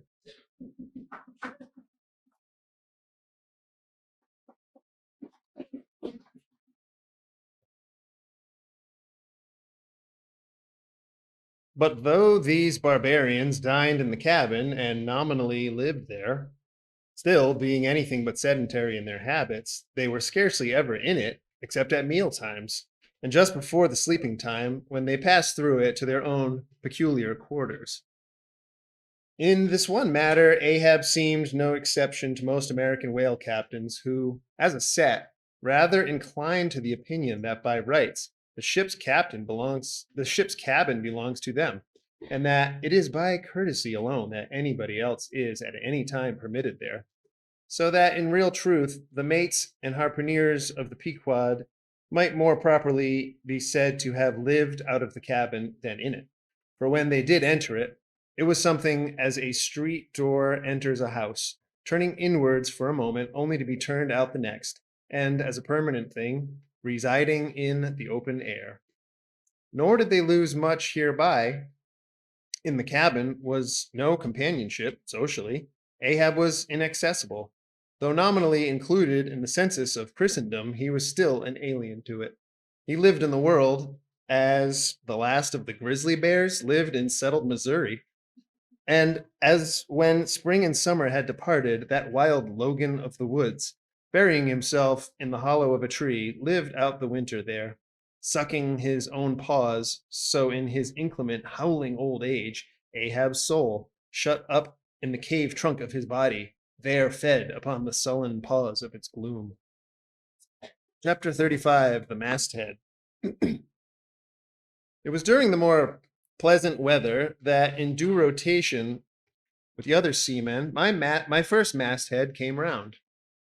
In most American whalemen, the mastheads are manned almost simultaneously with the vessel's leaving her port, even though she may have 15,000 miles and more to sail ere reaching her proper cruising ground. And if after a 3, 4, or 5 years voyage she is drawing nigh home with anything empty in her, say an empty vial even, then her mastheads are kept manned to the last, and not till her skysail poles sail in among the spires of port does she altogether relinquish the hope of capturing one whale more. Now, as the business of standing mastheads ashore or afloat is a very ancient and interesting one, let us in some measure expatiate here. I take it that the earliest standers of mastheads were the old Egyptians, because in all my researches I find none prior to them. For though their progenitors, the builders of Babel, must doubtless by their tower have intended to rear the loftiest masthead in all Asia or Africa either, yet ere the final truck was put to it, as that great stone mass of theirs may be said to have gone by the board, in the dread gale of God's wrath, therefore we cannot give these Babel builders priority over the Egyptians. And that the Egyptians were a nation of masthead standers is an assertion based upon the general belief among archaeologists that the first pyramids were founded for astronomical purposes, a theory singularly supported by the peculiar stair-like formation of all 4 sides of those edifices, whereby with prodigious long uplifting of their legs, those old astronomers were wont to mount to the apex and sing out for new stars, even as the lookouts of a modern ship sing out for a sail, or a whale just bearing in sight. In Saint Stylites, the famous Christian hermit of old times, who built him a lofty stone pillar in the desert and spent the whole latter portion of his life on its summit, hoisting his food from the ground with a tackle, in him we have a remarkable instance of a dauntless stander of mastheads, who was not to be driven from his place by fogs or frosts, rain, hail, or sleet, but valiantly facing everything out to the last, literally died at his post. Of modern standers of mastheads, we have but a lifeless set, mere stone, iron, and bronze men who, though well capable of facing out a stiff gale, are still entirely incompetent to the business of singing out upon discovering any strange sight. There is Napoleon, who, upon the top of the column of Vendome, stands with arms folded some 150 feet in the air, careless now who rules the decks below, whether Louis Philippe, Louis Blanc, or Louis the Devil. Great Washington, too, stands high aloft on his towering mainmast in Baltimore, and like one of Hercules' pillars, his column marks that point of human grandeur beyond which few mortals will go. Admiral Nelson, also on the capstan of gunmetal, stands his masthead in Trafalgar Square, and even when most obscured by that London smoke, token is yet given that a hidden hero is there. When there is smoke, must be fire. But neither Great Washington nor Napoleon nor Nelson will answer a single hail from below, however madly invoked to befriend by their counsels the distracted decks upon which they gaze. However, it may be surmised that their spirits penetrate through the thick haze of the future and descry what shoals and what rocks must be shunned. Thank you.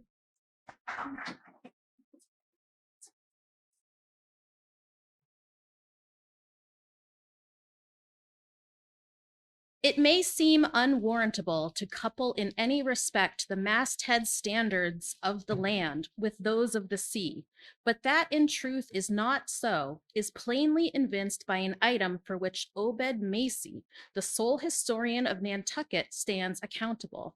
The worthy Obed tells us that in the early times of the whale fishery, airships were regularly launched in pursuit of the game.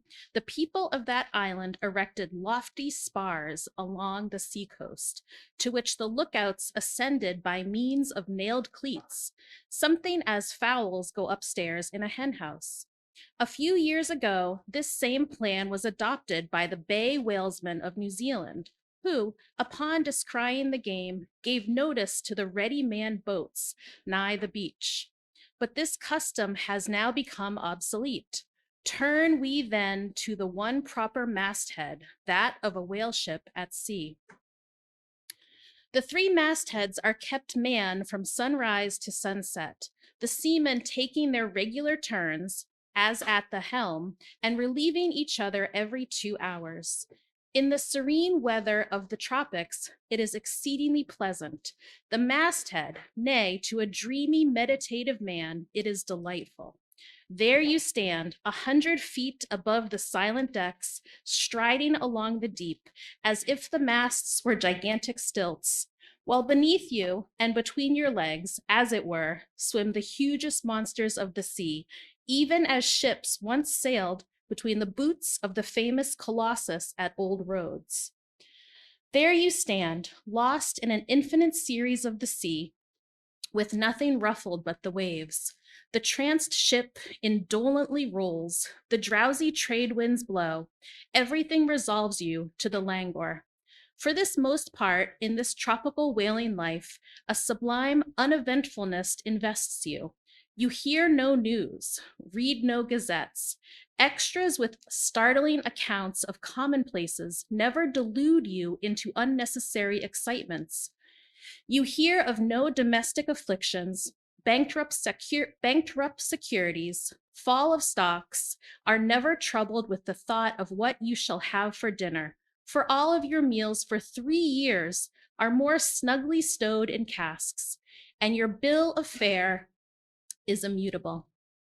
In one of those southern whalemen, on a long 3 or 4 years voyage, as often happens, the sum of the various hours you spend at the masthead would amount to several entire months. It is much to be deplored that the place to which you devote so considerable a portion of the whole term of your natural life should be so sadly destitute of anything approaching to a cozy inhabitiveness, or adapted to breed a comfortable localness of feeling, such as pertains to a bed, a hammock, a hearse, a sentry box, a pulpit, a coach, or any other of those small and snug contrivances in which men temporarily isolate themselves. Your most usual point of perch is the head of the topgallant mast, where you stand upon 2 thin parallel sticks, almost peculiar to whalemen, called the Tgallant Cross Trees. Here, tossed about by the sea, the beginner feels about as cozy as he would standing on a bull's horns. To be sure, in coolish weather, you may carry your house aloft with you in the shape of a watch coat. But properly speaking, the thickest watch coat is no more of a house than the unclad body. For as the soul is glued inside of its fleshy tabernacle and cannot freely move about in it, nor even more out of it, without running great risk of perishing, like an ignorant pilgrim crossing the snowy Alps in winter. So a watch coat is not so much of a house as it is a mere envelope or additional skin encasing you. You cannot put a shelf or chest of drawers in your body, and no more can you make a convenient closet of your watch coat. Concerning all this, it is much to be deplored that the mastheads of a southern whale ship are unprovided with those inevitable little tents or pulpits called crow's nests, in which the lookouts of a Greenland whaler are protected from the inclement weather of the frozen seas. In the fireside narrative of Captain Sleet, entitled A Voyage Among the Icebergs in Quest of the Greenland Whale, and incidentally for the rediscovery of the lost Icelandic colonies of Old Greenland, in this admirable volume, all standards of mastheads are furnished with a charmingly circumstantial account of the then recently invented crow's nest of the glacier, which was the name of Captain Steele's good craft. He called it the Sleet's crow's nest in honor of himself, he being the original inventor and patentee, and free from all ridiculous false delicacy, and holding that if we call our own children after our own names, we fathers being the original inventors and patentees, so likewise should we denominate after ourselves any other apparatus we may beget. Thank you.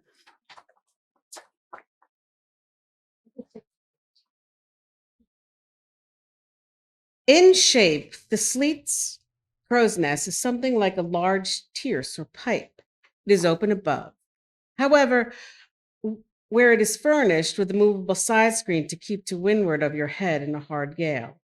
Being fixed on the summit of the mast, you ascend into it through a little trapped hatch in the bottom. On the after side, or side next to the stern of the ship, is a comfortable seat with a locker underneath for umbrellas, comforters, and coats. In front is a leather rack in which you keep your speaking trumpet, pipe, telescope, and other nautical conveniences. When Captain Sleet in person stood his masthead in this crow's nest of his, he tells us that he always had a rifle with him, also fixed in the rack, together with a powder flask and shot, for the purpose of popping off the stray narwhals or vagrant sea unicorns infesting those waters. For you cannot successfully shoot at them from the deck owing to the residence of the water, but to shoot down upon them is a very different thing. Now, it was plainly a labor of love for Captain Sleet to describe, as he does, all the little detailed conveniences of his crow's nest. But though he so enlarges upon many of these, and though he treats us to a very scientific account of his experiments in this crow's nest, with a small compass he kept there for the purpose of counteracting the errors resulting from what is called the local attraction of all binnacle magnets, an error ascribable to the horizontal vicinity of the iron in the ship's planks, and in the glacier's case, perhaps, to have there having been so many broken down blacksmiths among her crew. I say that though the captain is very discreet and scientific here, yet for all his learned binnacle deviation, azimuth compass observation, and approximate errors, he knows very well, Captain Sleet, that he was not so much immersed in those profound magnetic meditations as to fail being attracted occasionally toward that well-replenished little case bottle, so neatly tucked in one side of his crow's nest within easy reach of his hand. Though upon the whole, I greatly admire and even love the brave, the honest, the learned captain, Yet I take it very ill of him that he should so utterly ignore that case bottle, seeing what a faithful friend and comforter it must have been, while with mittened fingers and hooded head he was studying the mathematical aloft there in the bird's nest, within 3 or 4 perches of the pole. But if we southern whale fishers are not so snugly housed aloft as Captain Sleet and his Greenland men were, yet that disadvantage is greatly counterbalanced by the widely contrasting serenity of those seductive seas in which we southern fishers mostly float. For one, I used to lounge up the rigging very leisurely, resting in the top to have a chat with Queequeg or anyone else off duty whom I might find there, then ascending a little way further and throwing a lazy leg over the topsail yard, take a preliminary view of the watery pasture, and so at last mount to my ultimate destination. Let me make a clean breast of it here and frankly admit that I kept but sorry guard. With the problem of the universe revolving in me, how could I, being left completely to myself at such a thought-endangering altitude, how could I but lightly hold my obligations to observe all whale ships standing order, keep your weather eye open and sing out every time? And let me in this place movingly admonish you, ye ship owners of Nantucket.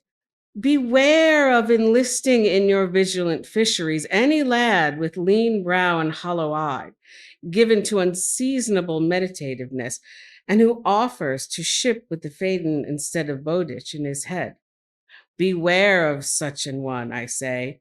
Your whales must be seen before they can be killed, and this sunken-eyed young Platonist will tow you 10 wakes round the world and never make you 1 pin of sperm the richer.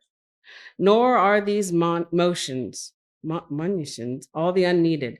For nowadays, the whale fishery furnishes an asylum for many romantic, melancholy, and absent-minded young men, disguised with the carking cares of earth and seeking sediment in tar and blubber.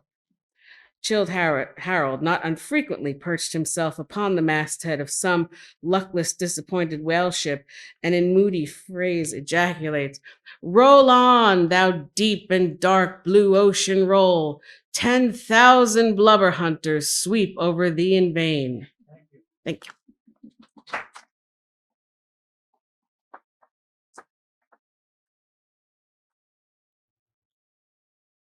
Very often do the captains of such ships take these absent-minded young philosophers to task, upbraiding them with not feeling sufficient interest in the voyage, half hinting that they are so hopelessly lost to all honorable ambition as that in their secret souls they would rather not see the whales than otherwise. But in all vain, those young Platonists have a notion that their vision is imperfect. They are short-sighted. What use, then, to strain the visual nerve? They have left their opera glasses at home. "Why, thou monkey," says the harpooner to one of these lads, "we've been cruising now hard on 3 years, and thou hast not raised a whale yet. Yet whales are scarce as hen's teeth whenever thou art up here." Perhaps they were, or perhaps there might have been shoals of them in the far horizon. But lulled into such an opium-like listlessness of vacant, unconscious reverie in this absent-minded youth by the blending cadence of waves with thoughts, that at last he loses his identity, takes the mystic ocean at his feet for the visible image of that deep blue, bottomless soul, pervading mankind and nature, and every strange, half-seen, gliding, beautiful thing that eludes him, every dim discovered, uprising fin of some undiscernible form, seems to him the embodiment of those elusive thoughts that only people the soul by continually flitting through it. In this enchanted mood, thy spirit ebbs away to whence it came, becomes diffused through time and space, like Cranmer's sprinkling pantheistic ashes, forming at least a part of every shore the round globe over. There is no life in thee now, except that rocking life imparted by a gentle rolling ship, by her borrowed from the sea, by the sea from the inscrutable tides of God. But while this sleep, this dream is on ye, move your foot or hand an inch, slip your hold at all, and your identity comes back in horror. Over Descartian vortices you hover, and perhaps at midday in the fairest weather, with one half-throttled shriek, you drop through the transparent air into the summer sea, no more to rise forever. Heed it well, ye pantheists. Chapter 36, the quarterdeck. Enter Ahab, then all. It was not a great while after the affair of the pipe that one morning, shortly after breakfast, Ahab, as was his wont, ascended the gangway to the deck. There most sea captains usually walk at that hour as country gentlemen after the same meal take a few turns in the garden. Soon his steady ivory stride was heard, as to and fro he paced his old rounds, upon planks so familiar to his tread that they were all over-dented, like geological stones, with the peculiar mark of his walk. Did he fixedly gaze, too, upon that ribbed and dented brow, there also you would see still stranger footprints, the footprints of his once unsleeping, ever-pacing thought. But on the occasion in question, these dents looked deeper, even as his nervous step that morning left a deeper mark.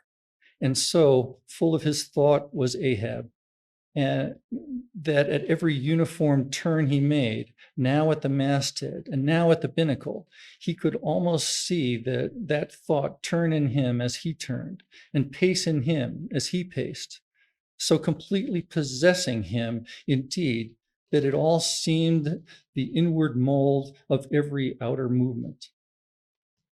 "Do you mark him, Flask?" whispers Stubb. "The chick that's in him pecks the shell. 'Twill soon come out." The hours wore on. Ahab now shut up within his cabin, anon pacing the deck, with the same intense bigotry of purpose in his aspect.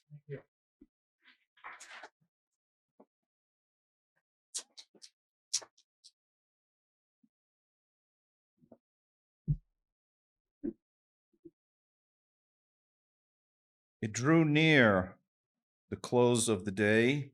Suddenly he came to a halt by the bulwarks, and inserting his bone leg into the auger hole there, and with one hand grasping a shroud, he ordered Starbuck to send everybody aft. "Sir," said the mate, astonished at an order seldom or never given on shipboard except in some extraordinary case.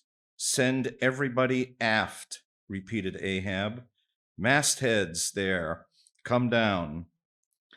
When the entire ship's company were assembled, and with curious and not wholly unapprehensive faces, were eyeing him, for he looked not unlike the weather horizon, and when a storm is coming up, Ahab, after rapidly glancing over the bulwarks and then darting his eyes among the crew, started from his standpoint, and as though not a soul were nigh him, resumed his heavy turns upon the deck.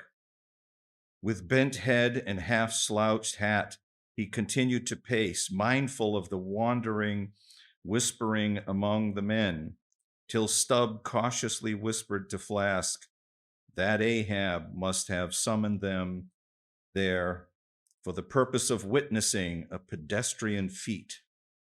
But this did not last long. Vehemently paused, he cried, "What do ye do when ye see a whale, men? Sing out for him," was the impulsive rejoinder. from a score of clubbed voices.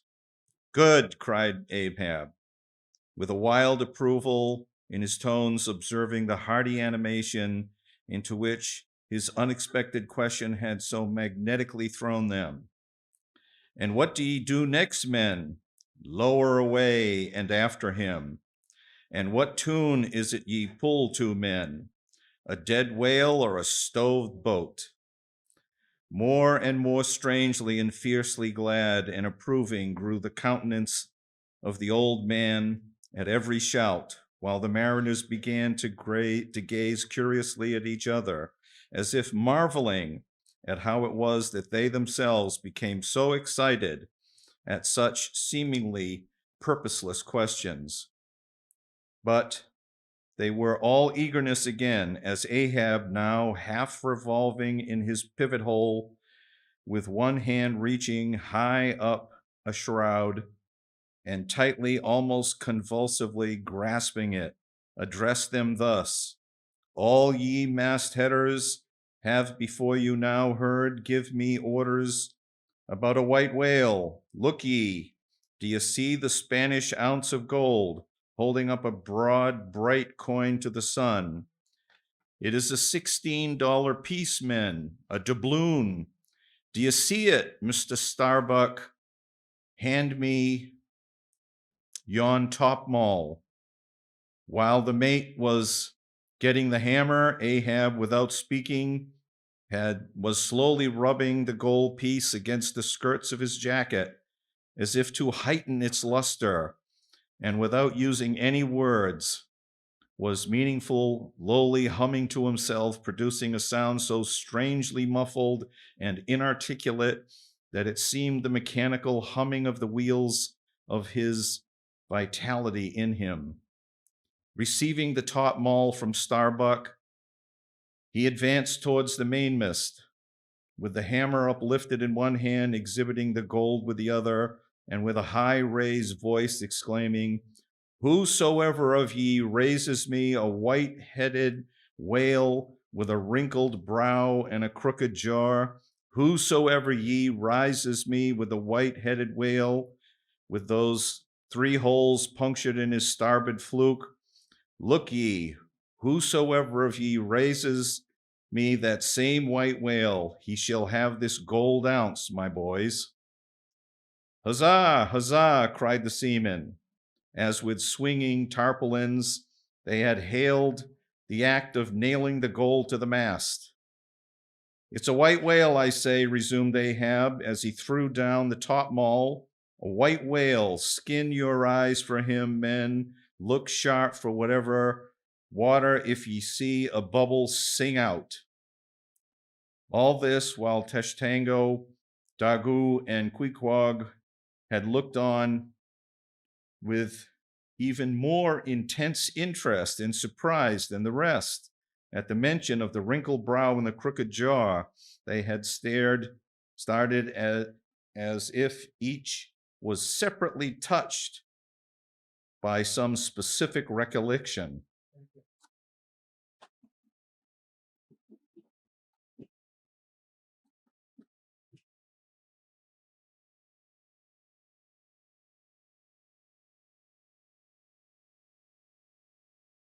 Captain Ahab, said Tashtego, that white whale must be the same that some call Moby-Dick. Moby-Dick, shouted Ahab. Do ye know the white whale then, Tash? Does he fantail a little curious, sir, before he goes down, said the gay header deliberately. And has he a curious spout too, said Dagu, very bushy, even for a parmacetti, and mighty quick, Captain Ahab. And he have 1, 2, 3, oh, good many iron in him hide, too, Captain, cried Queequeg disjointedly. All twixt-y betwixt, like him faltering hard for a word, and screwing his hand round and round, as though uncorking a bottle. Like him, corkscrew, cried Ahab. Queequeg, the harpoons lie all twisted and wrenched in him. Dagu, his spout is a big one, like a whole shock of wheat, and white as a pile of our Nantucket wool after the great annual sheep shearing. Tashtego, and he fantails like a split jib in a squall. Death and devils, men. It is Moby-Dick ye have seen. Moby-Dick, Moby-Dick. Captain Ahab, said Starbuck, who, with Stubb and Flask, had thus been eyeing his superior with increasing surprise, but at last seemed struck with a thought which somewhat explained all the wonder. Captain Ahab, I have heard of Moby-Dick, but it was not Moby-Dick that took off thy leg? Who told thee that? Cried Ahab, then pausing. Starbuck. My hearties all round. It was Moby-Dick that dismasted me. Moby-Dick that brought me to this dead stump I stand on now. He shouted with a terrific loud animal sob like that of a heart-stricken moose. It was that accursed white whale that raised me, made a poor pegging lubber of me for ever and a day. Then, tossing both arms with measureless imprecations, he shouted out, and I'll chase him round Good Hope, and round the Horn, and round the Norway Maelstrom, and round perdition's flames before I give him up. And this is what ye have shipped for, men, to chase that white whale on both sides of land, and over all sides of earth, till he spouts black blood and rolls fin out. What say ye, men? Will ye splice hands on it now? I think ye do look brave. Shouted the harpooneers and seamen, running closer to the excited old man. A sharp eye for the white whale, a sharp lance for Moby-Dick. God bless thee. He seemed to half sob and half shout. God bless ye, men. Steward, go draw the great measure of grog. And what's this long face about, Mr. Starbuck? Wilt thou not chase the white whale? Art not game for Moby-Dick? I am game for his crooked jaw, and for the jaws of death too, Captain Ahab, for it fairly comes in the way of the business we follow. But I came here to hunt whales, not my commander's vengeance.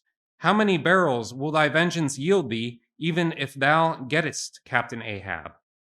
It will not fetch thee much in our Nantucket market. Nantucket market, hoot! But come closer, Starbuck. Thou requirest a little lower layer. If money's to be the measurer, man, and the accountants have computed their great counting house, the globe, by girdling it with guineas, 1 to every 3 parts of an inch, then let me tell thee that my vengeance will fetch a great premium here. He smites his chest, whispered Stubb. What's that for? Methinks it rings most vast, but hollow. Vengeance on a dumb brute, cried Starbuck, that simply smote thee from blindest instinct, madness. To be enraged with a dumb thing, Captain Ahab, seems blasphemous. Hark ye yet again, the little lower layer. All visible objects, man, are but as pasteboard masks. And in each event, in the living act, the undoubted deed, there, some unknown but still reasoning thing puts forth the moldings of its features from behind the unreasoning mask. If man will strike through the mask. How can the prisoner reach outside except by thrusting through the wall? To me, the white whale is that wall, shoved near to me. Sometimes I think there's naught beyond, but 'tis enough. He tasks me. He heaps me. I see in him outrageous strength, with an inscrutable malice sinewy in it. That inscrutable thing is chiefly what I hate. And be the white whale agent, or be the white whale principal, I will wreak that hate upon him.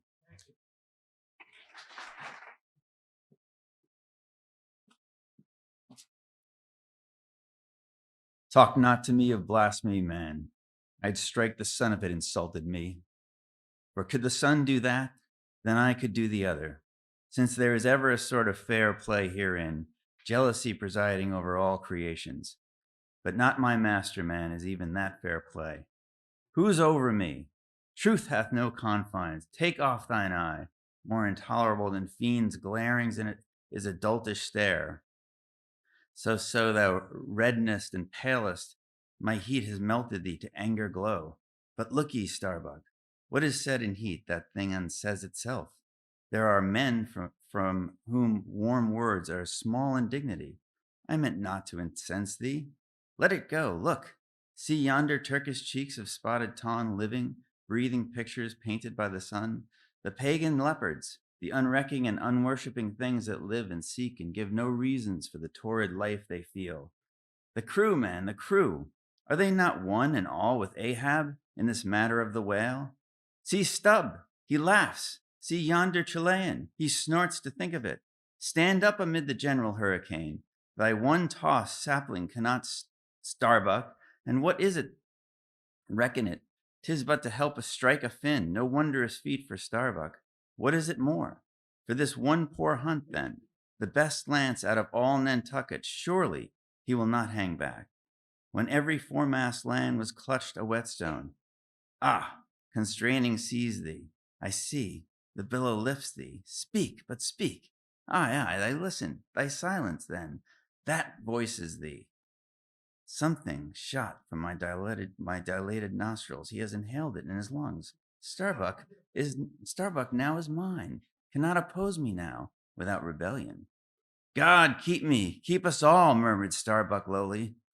But in his joy at the enchanted tacit acquiescence of the mate, Ahab did not hear his foreboding invocation, nor yet the low laugh from the hold, nor yet the presaging vibrations of the winds in the cordage, nor yet the hollow flap of the sails against the mast, as for a moment their hearts sank in. For again Starbuck's downcast eyes lighted up with the stubbornness of life. The subterranean laugh died away. The winds blew on. The sails filled out. The ship heaved and rolled us before. Ah, ye admonitions and warnings, why stay ye not when ye come? But rather are ye predictions than warnings, ye shadows, yet not so much predictions from without as verifications of the foregoings things within.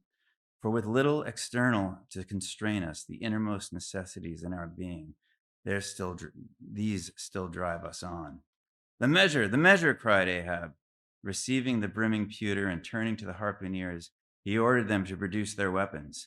Then ranging them before him near the capstan, with their harpoons in their hands, while his three mates stood at his side with their lances, and the rest of the ship's company formed a circle round the group. He stood for an instant, searchingly eyeing every man of his crew. But those wild eyes met his, as the bloodshot eyes of the prairie wolves meet the eye of their leader, ere he rushes on at their head in the trail of the bison. But alas, only to fall into the hidden snare of the Indian. Drink and pass, he cried, handing the heavy charged flagon to the nearest seaman. The crew alone now. Drink, round with it, round. Short draughts, long swallows, men. 'Tis hot as Satan's hoof. So. It goes round excellently. It spiralizes in ye, forks out the serpent's snapping eye. Well done. Almost drained? That way it went. This way it comes. Hand it to me. Here's a hollow. Men, you seem the years, so brimming with life, as gulped and gone. Steward, refill.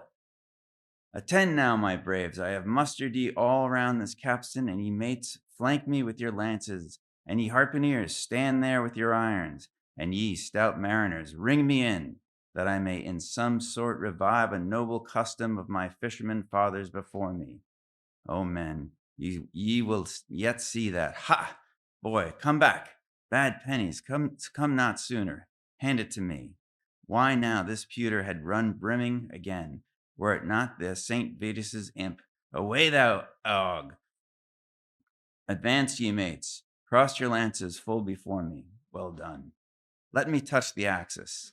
So saying, with extended arm, he grasped the three level, radiating lances at their cross center. While so doing, suddenly and nervously twitched them.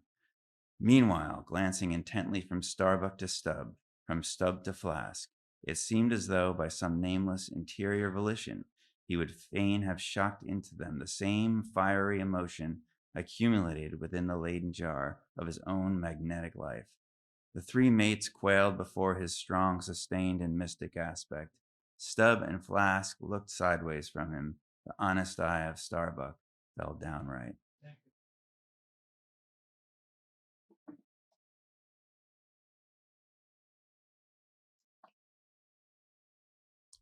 In vain, cried Ahab, but maybe 'tis well. For did ye three but once for the full force shocked, when mine own electric thing that had perhaps expired from about me, perhaps too it would have dropped ye dead. Perchance ye did not. Down's lances, and now ye mates, I do appoint ye the 3 cupbearers to the 3 pagan kinsmen there. You most honorable gentlemen and noblemen, my valiant harpooneers, disdain the task? What? When the great Pope washes the feet of beggars, using the tiara for ewer? Oh, my sweet cardinals, my own condescension that shall bend ye to do it. I do not order, ye will it. Cut out your seasons and draw the pools, ye harpooneers. Silently obeying the order, the 3 harpooneers now stood with the detached iron part for these harpoons, some 3 feet long, held barbs up before him. Stab me not with keen steel. Cant them over. Know ye not the goblet end? Turn up the socket.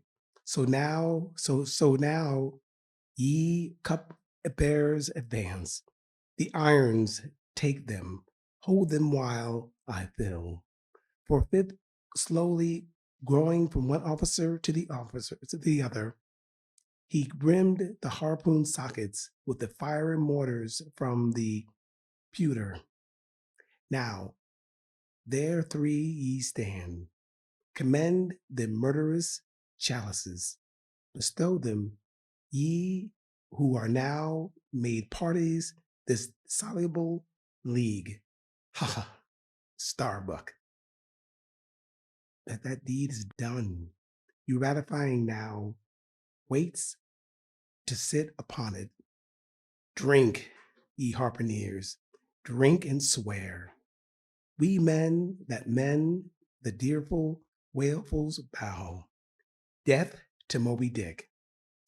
God haunt us all. If we do not hunt Moby-Dick to his death, the long barbed steel goblets were lifted, and to cries and maledictions against the white whale, the spirits were simultaneously quaffed down with a hiss. Starbuck paled and turned and shivered. Once more, and finally, the replenished pewter went the rounds among the frantic crew. When waving his free hand to them, they all dispersed, and Ahab retired from his cabin. Chapter 37. Sunset. The cabin has stern windows, witting alone and gazing out. I have a white and turbid wake, pale waters, paling cheeks, ere I sail. The envious billows, I alone west well to whelm my track. Let them, but first I pass. Yonder, by their ever-brimming goblet's rim, the warm waves blush like wine.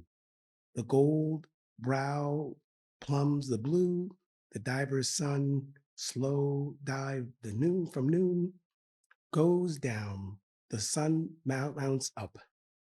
The wearies with her endless hill. Is then the crown too heavy that I wear? Iron crown of Lombardy. Yes, it is bright with many a gem. I, the wearer, see not far flashings, but darkly feel that I wear that dazzling profounds.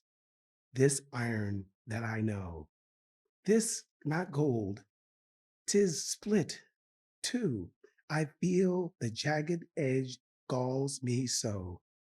My brain seems to beat against the solid metal, steel skull, mine, the sort that needs no helmet in the most brain battering fight. Thank you.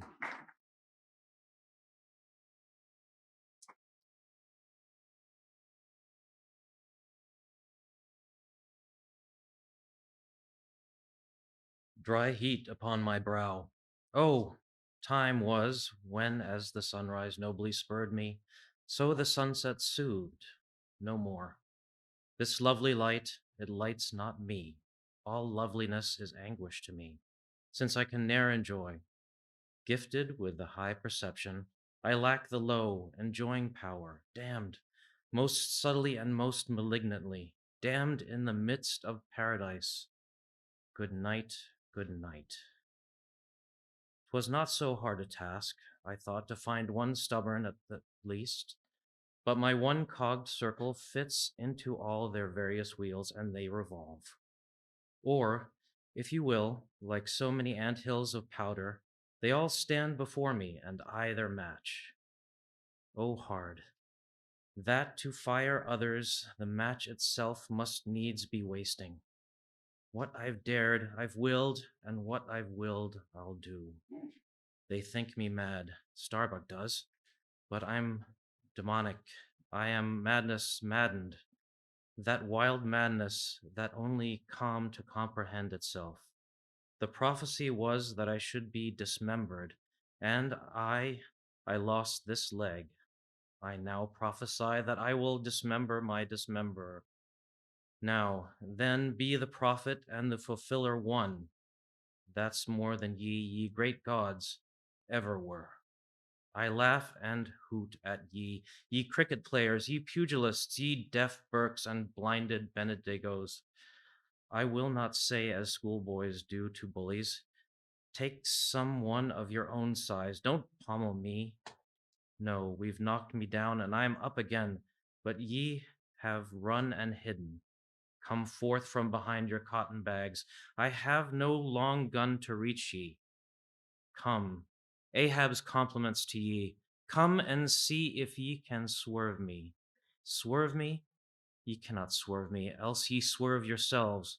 Man has ye I suffer insufferable sting, that sanity should ground arms on such a field.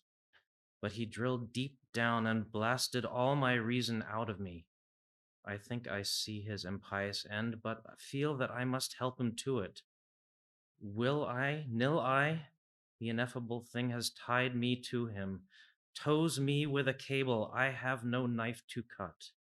Horrible old man, who's over him, he cries.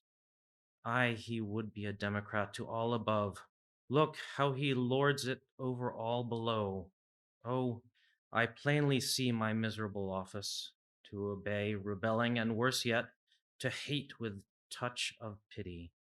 For in his eyes I read some lurid woe would shrivel me up had I it. Yet is there hope. Time and tide flow wide. The hated whale has the round watery world to swim in, as the small goldfish has its glassy globe. His heaven-insulting purpose God may wedge aside. I would up heart were it not like lead, but my whole clocks run down. My heart the all-controlling weight. I have no key to lift again. O God, to sail with such a heathen crew that have small touch of human mothers in them, whelped somewhere by the sharkish sea. The white whale is their demigorgon. Hark, the infernal orgies. That revelry is forward. Mark the unfaltering silence aft. Methinks it pictures life. Foremost through the sparkling sea shoots on the gay, embattled, bantering bow, not only to drag Ahab, dark Ahab, after it, where he broods within his sternwood cabin, builded over the dead water of the wake, and further on, hunted by its wolfish gurglings. The long howl thrills me through. Peace, ye revelers, and set the watch. O life, 'tis an hour like this, with soul beat down and held to knowledge. as wild, untutored things are forced to feed. O life, 'tis now that I do feel the latent horror in thee. But 'tis not me. That horror's out of me. And with the soft feeling of the human in me, yet I will try to fight ye, ye grim phantom futures. Stand by me, hold me, bind me, O ye blessed influences.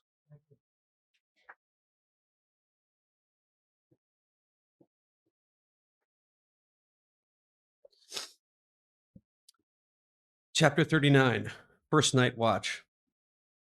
Foretop, Stubb, Solace, and Mending a Brace. Ha, ha, ha, ha, hem. Clear my throat.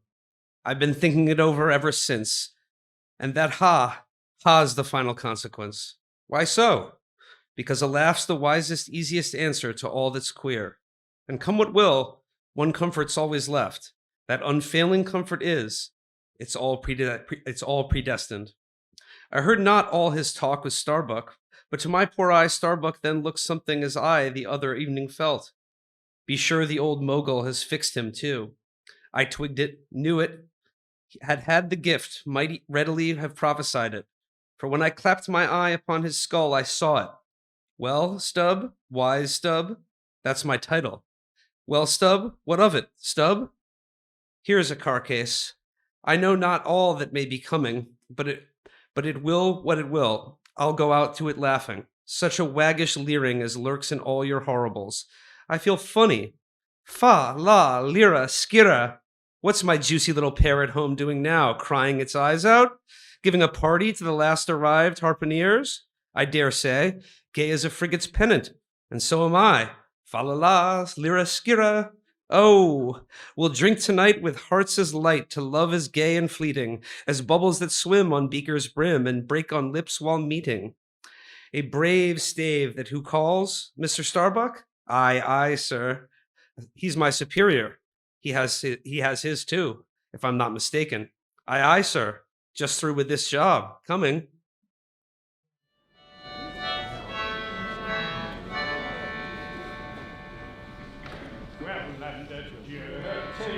Spanish ladies. Farewell and adieu to you ladies of Spain. Our captains command us to sail for New England, and perhaps we shall never more see you again. We'll rant and we'll roar like true Yankee men. We'll rant and we'll roar on deck and below. And straight up the channel to the Bedford we'll go. I've been a sea cook and I've been up there. I can sing, I can dance, I can walk the jig boom. I can hand on a harpoon, make out of my fingers.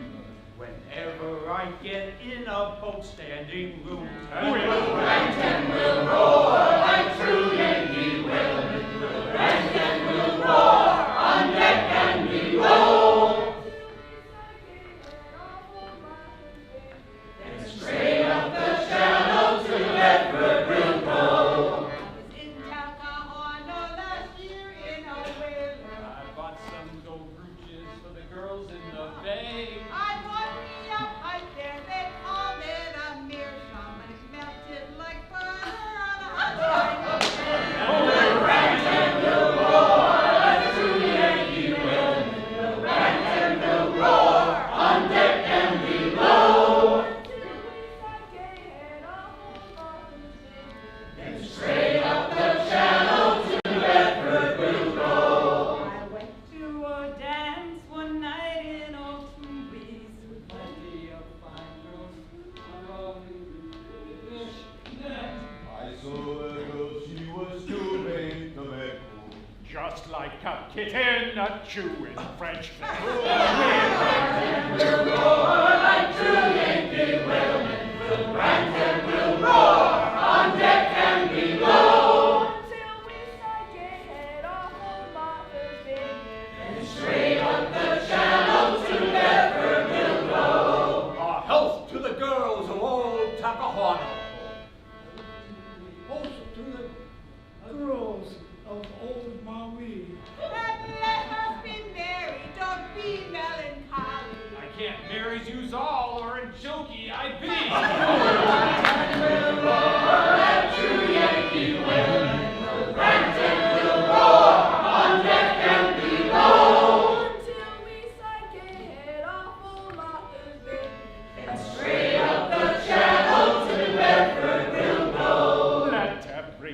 here drink up his full bumper.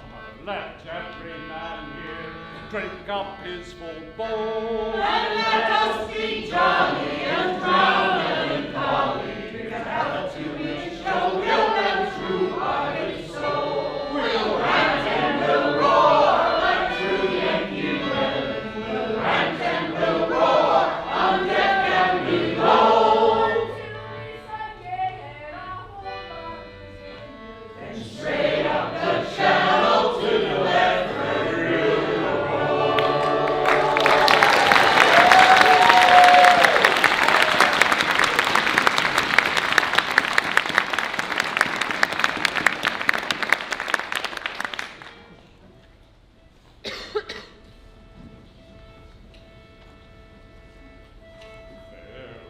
Farewell and adieu to you, Spanish ladies. Farewell and adieu to you, ladies of Spain. Our captain. Boys, don't be sentimental. Stand with the gentleman. Take a tonic and follow me.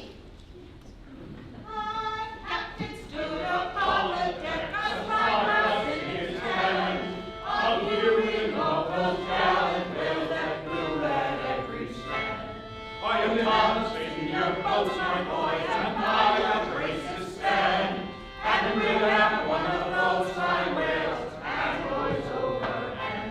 So be cheery, my lads, may your hearts never fail, while the bold harpoon is striking the whale. Woo!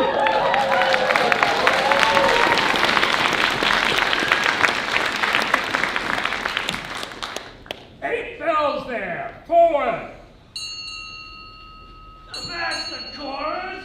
8 bells here, you hear, bell boy? Strike the bell 8,000 bits out, Blackley, and let me call the watch. I got the voice for that sort of thing, the hogshead voice. So, the Salvolees ahoy! 8 bells here below, Timberland! Grand snoozing tonight, matey. Fat night for that. I marked that in our old mogul's mind. It's as deadening to some as filliping to others. We sing, they sleep. Aye. Lie down there like ground to your butts. Hey, take this cup of pop and hail them through it. Fella. Dreaming of their lasses. Tell them it's the resurrection. That's it. Thy throat ain't spoiled eating Amsterdam butter. Kiss the boys and let them make jiggle too before we sail out for anchor and blanket the bay. What say ye? There comes the other watch. Stand by, lads. Keep a little tip. Hurrah with your tambourine. Don't know where it is. Then beat thy belly and wag thy ears. Dig it, man. I say berries the word. Hurrah! Hurrah! Everyone to dance. Follow now. Shout it and double shuffle. Throw yourself. Legs. I don't like your floor there, matey. It's too springy for my taste. I'm used to ice floors. I'm sorry to throw cold water on the subject, but excuse me. Me too. But where's your girl? What kind of fool takes his left hand in his right and says to himself, how do you do? Partners, I need partners. Girls in a green. Yes. Then I will hop with you. Well, you Stokies, there's plenty more of us. Hold on when you may, say I. All legs go to harvest soon. Here comes the music. Now for it.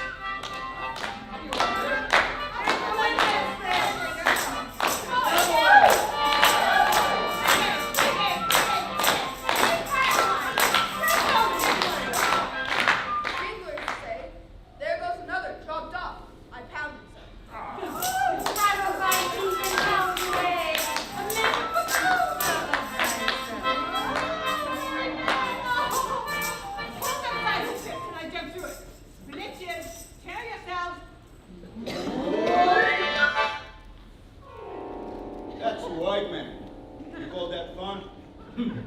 I saved my sweat. I wonder whether those jolly lads bethink them of what they are dancing over. I'll dance over your grave, I will. That's the bitterest threat of your night women that beat headwinds round corners. Oh, Christ. Think of the green navies and the green skulled crews.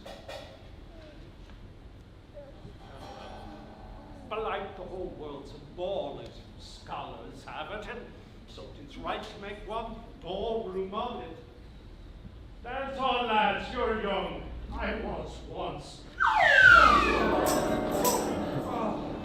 Woo! That's worse than pulling after whales in a calm. Give us a whip, Tosh. Ah.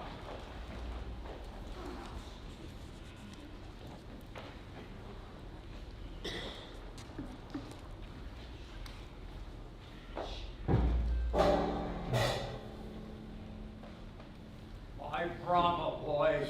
It'll be joust sail soon. The skyboard, high tide Ganges gone to the wind.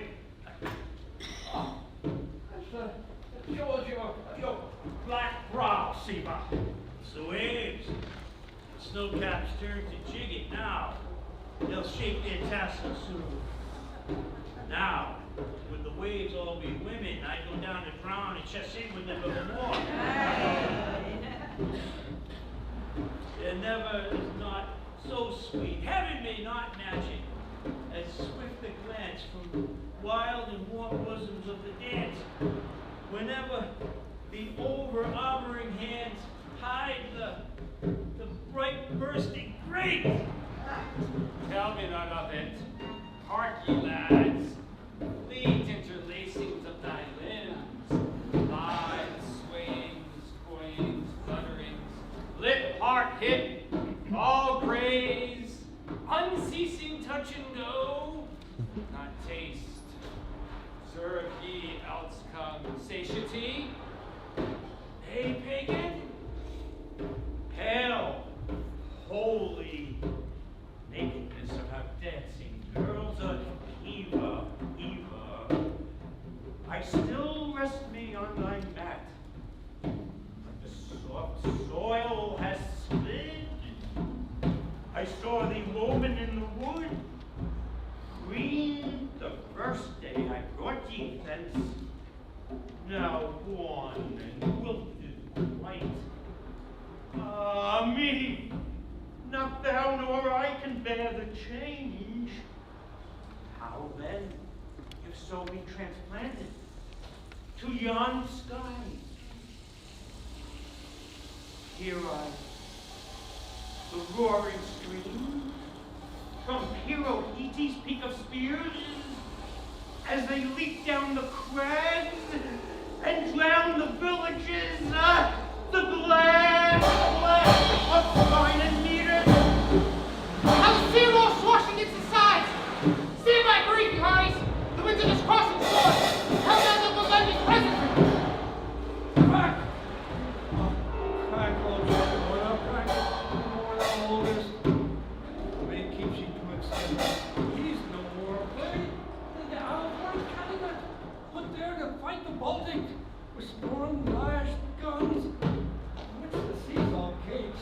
He has his orders, mind ye that. I heard old Ahab tell him he must kill a squall. Something like you burst a water spout with a pistol. Fire your ship right into it. Blood! That old man's a grand old cove! We are the lads to hunt him up his way!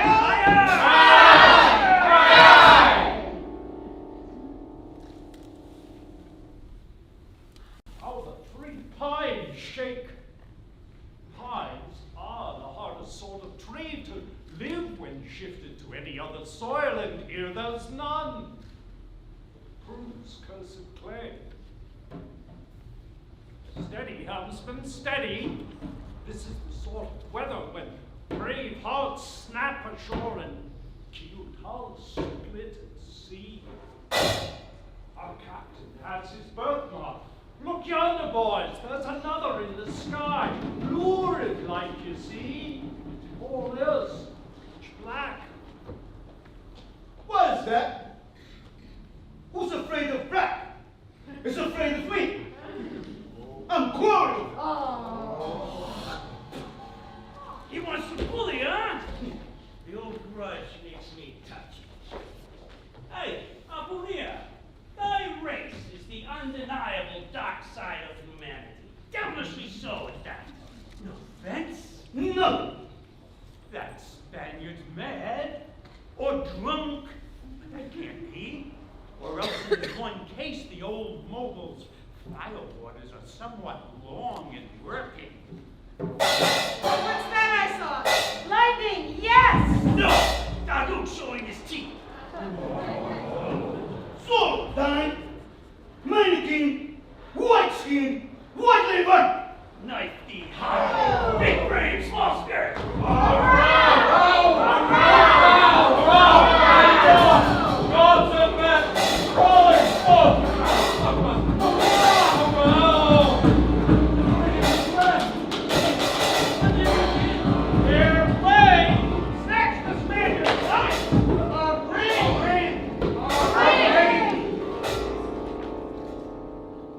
There.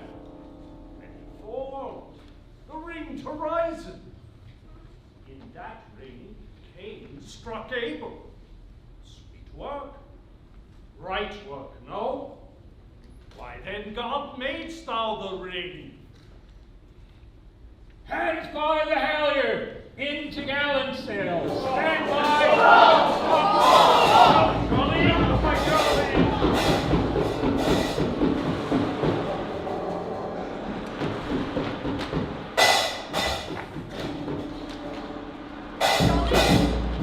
Lord, help us, Jones! There goes the jib stay! God, just lower, Pete! Here comes the rolling yard! It's worse than being in the little woods the last day of the year. Who'd go claim me after just this now? But there they go. All cursing, and here I don't. My prospects to them, they're on the road to heaven. Hold on hard! Jimmy, what a squall! But those chaps there are worse yet. They're your white squalls, they. White squalls? White whale? Ooh.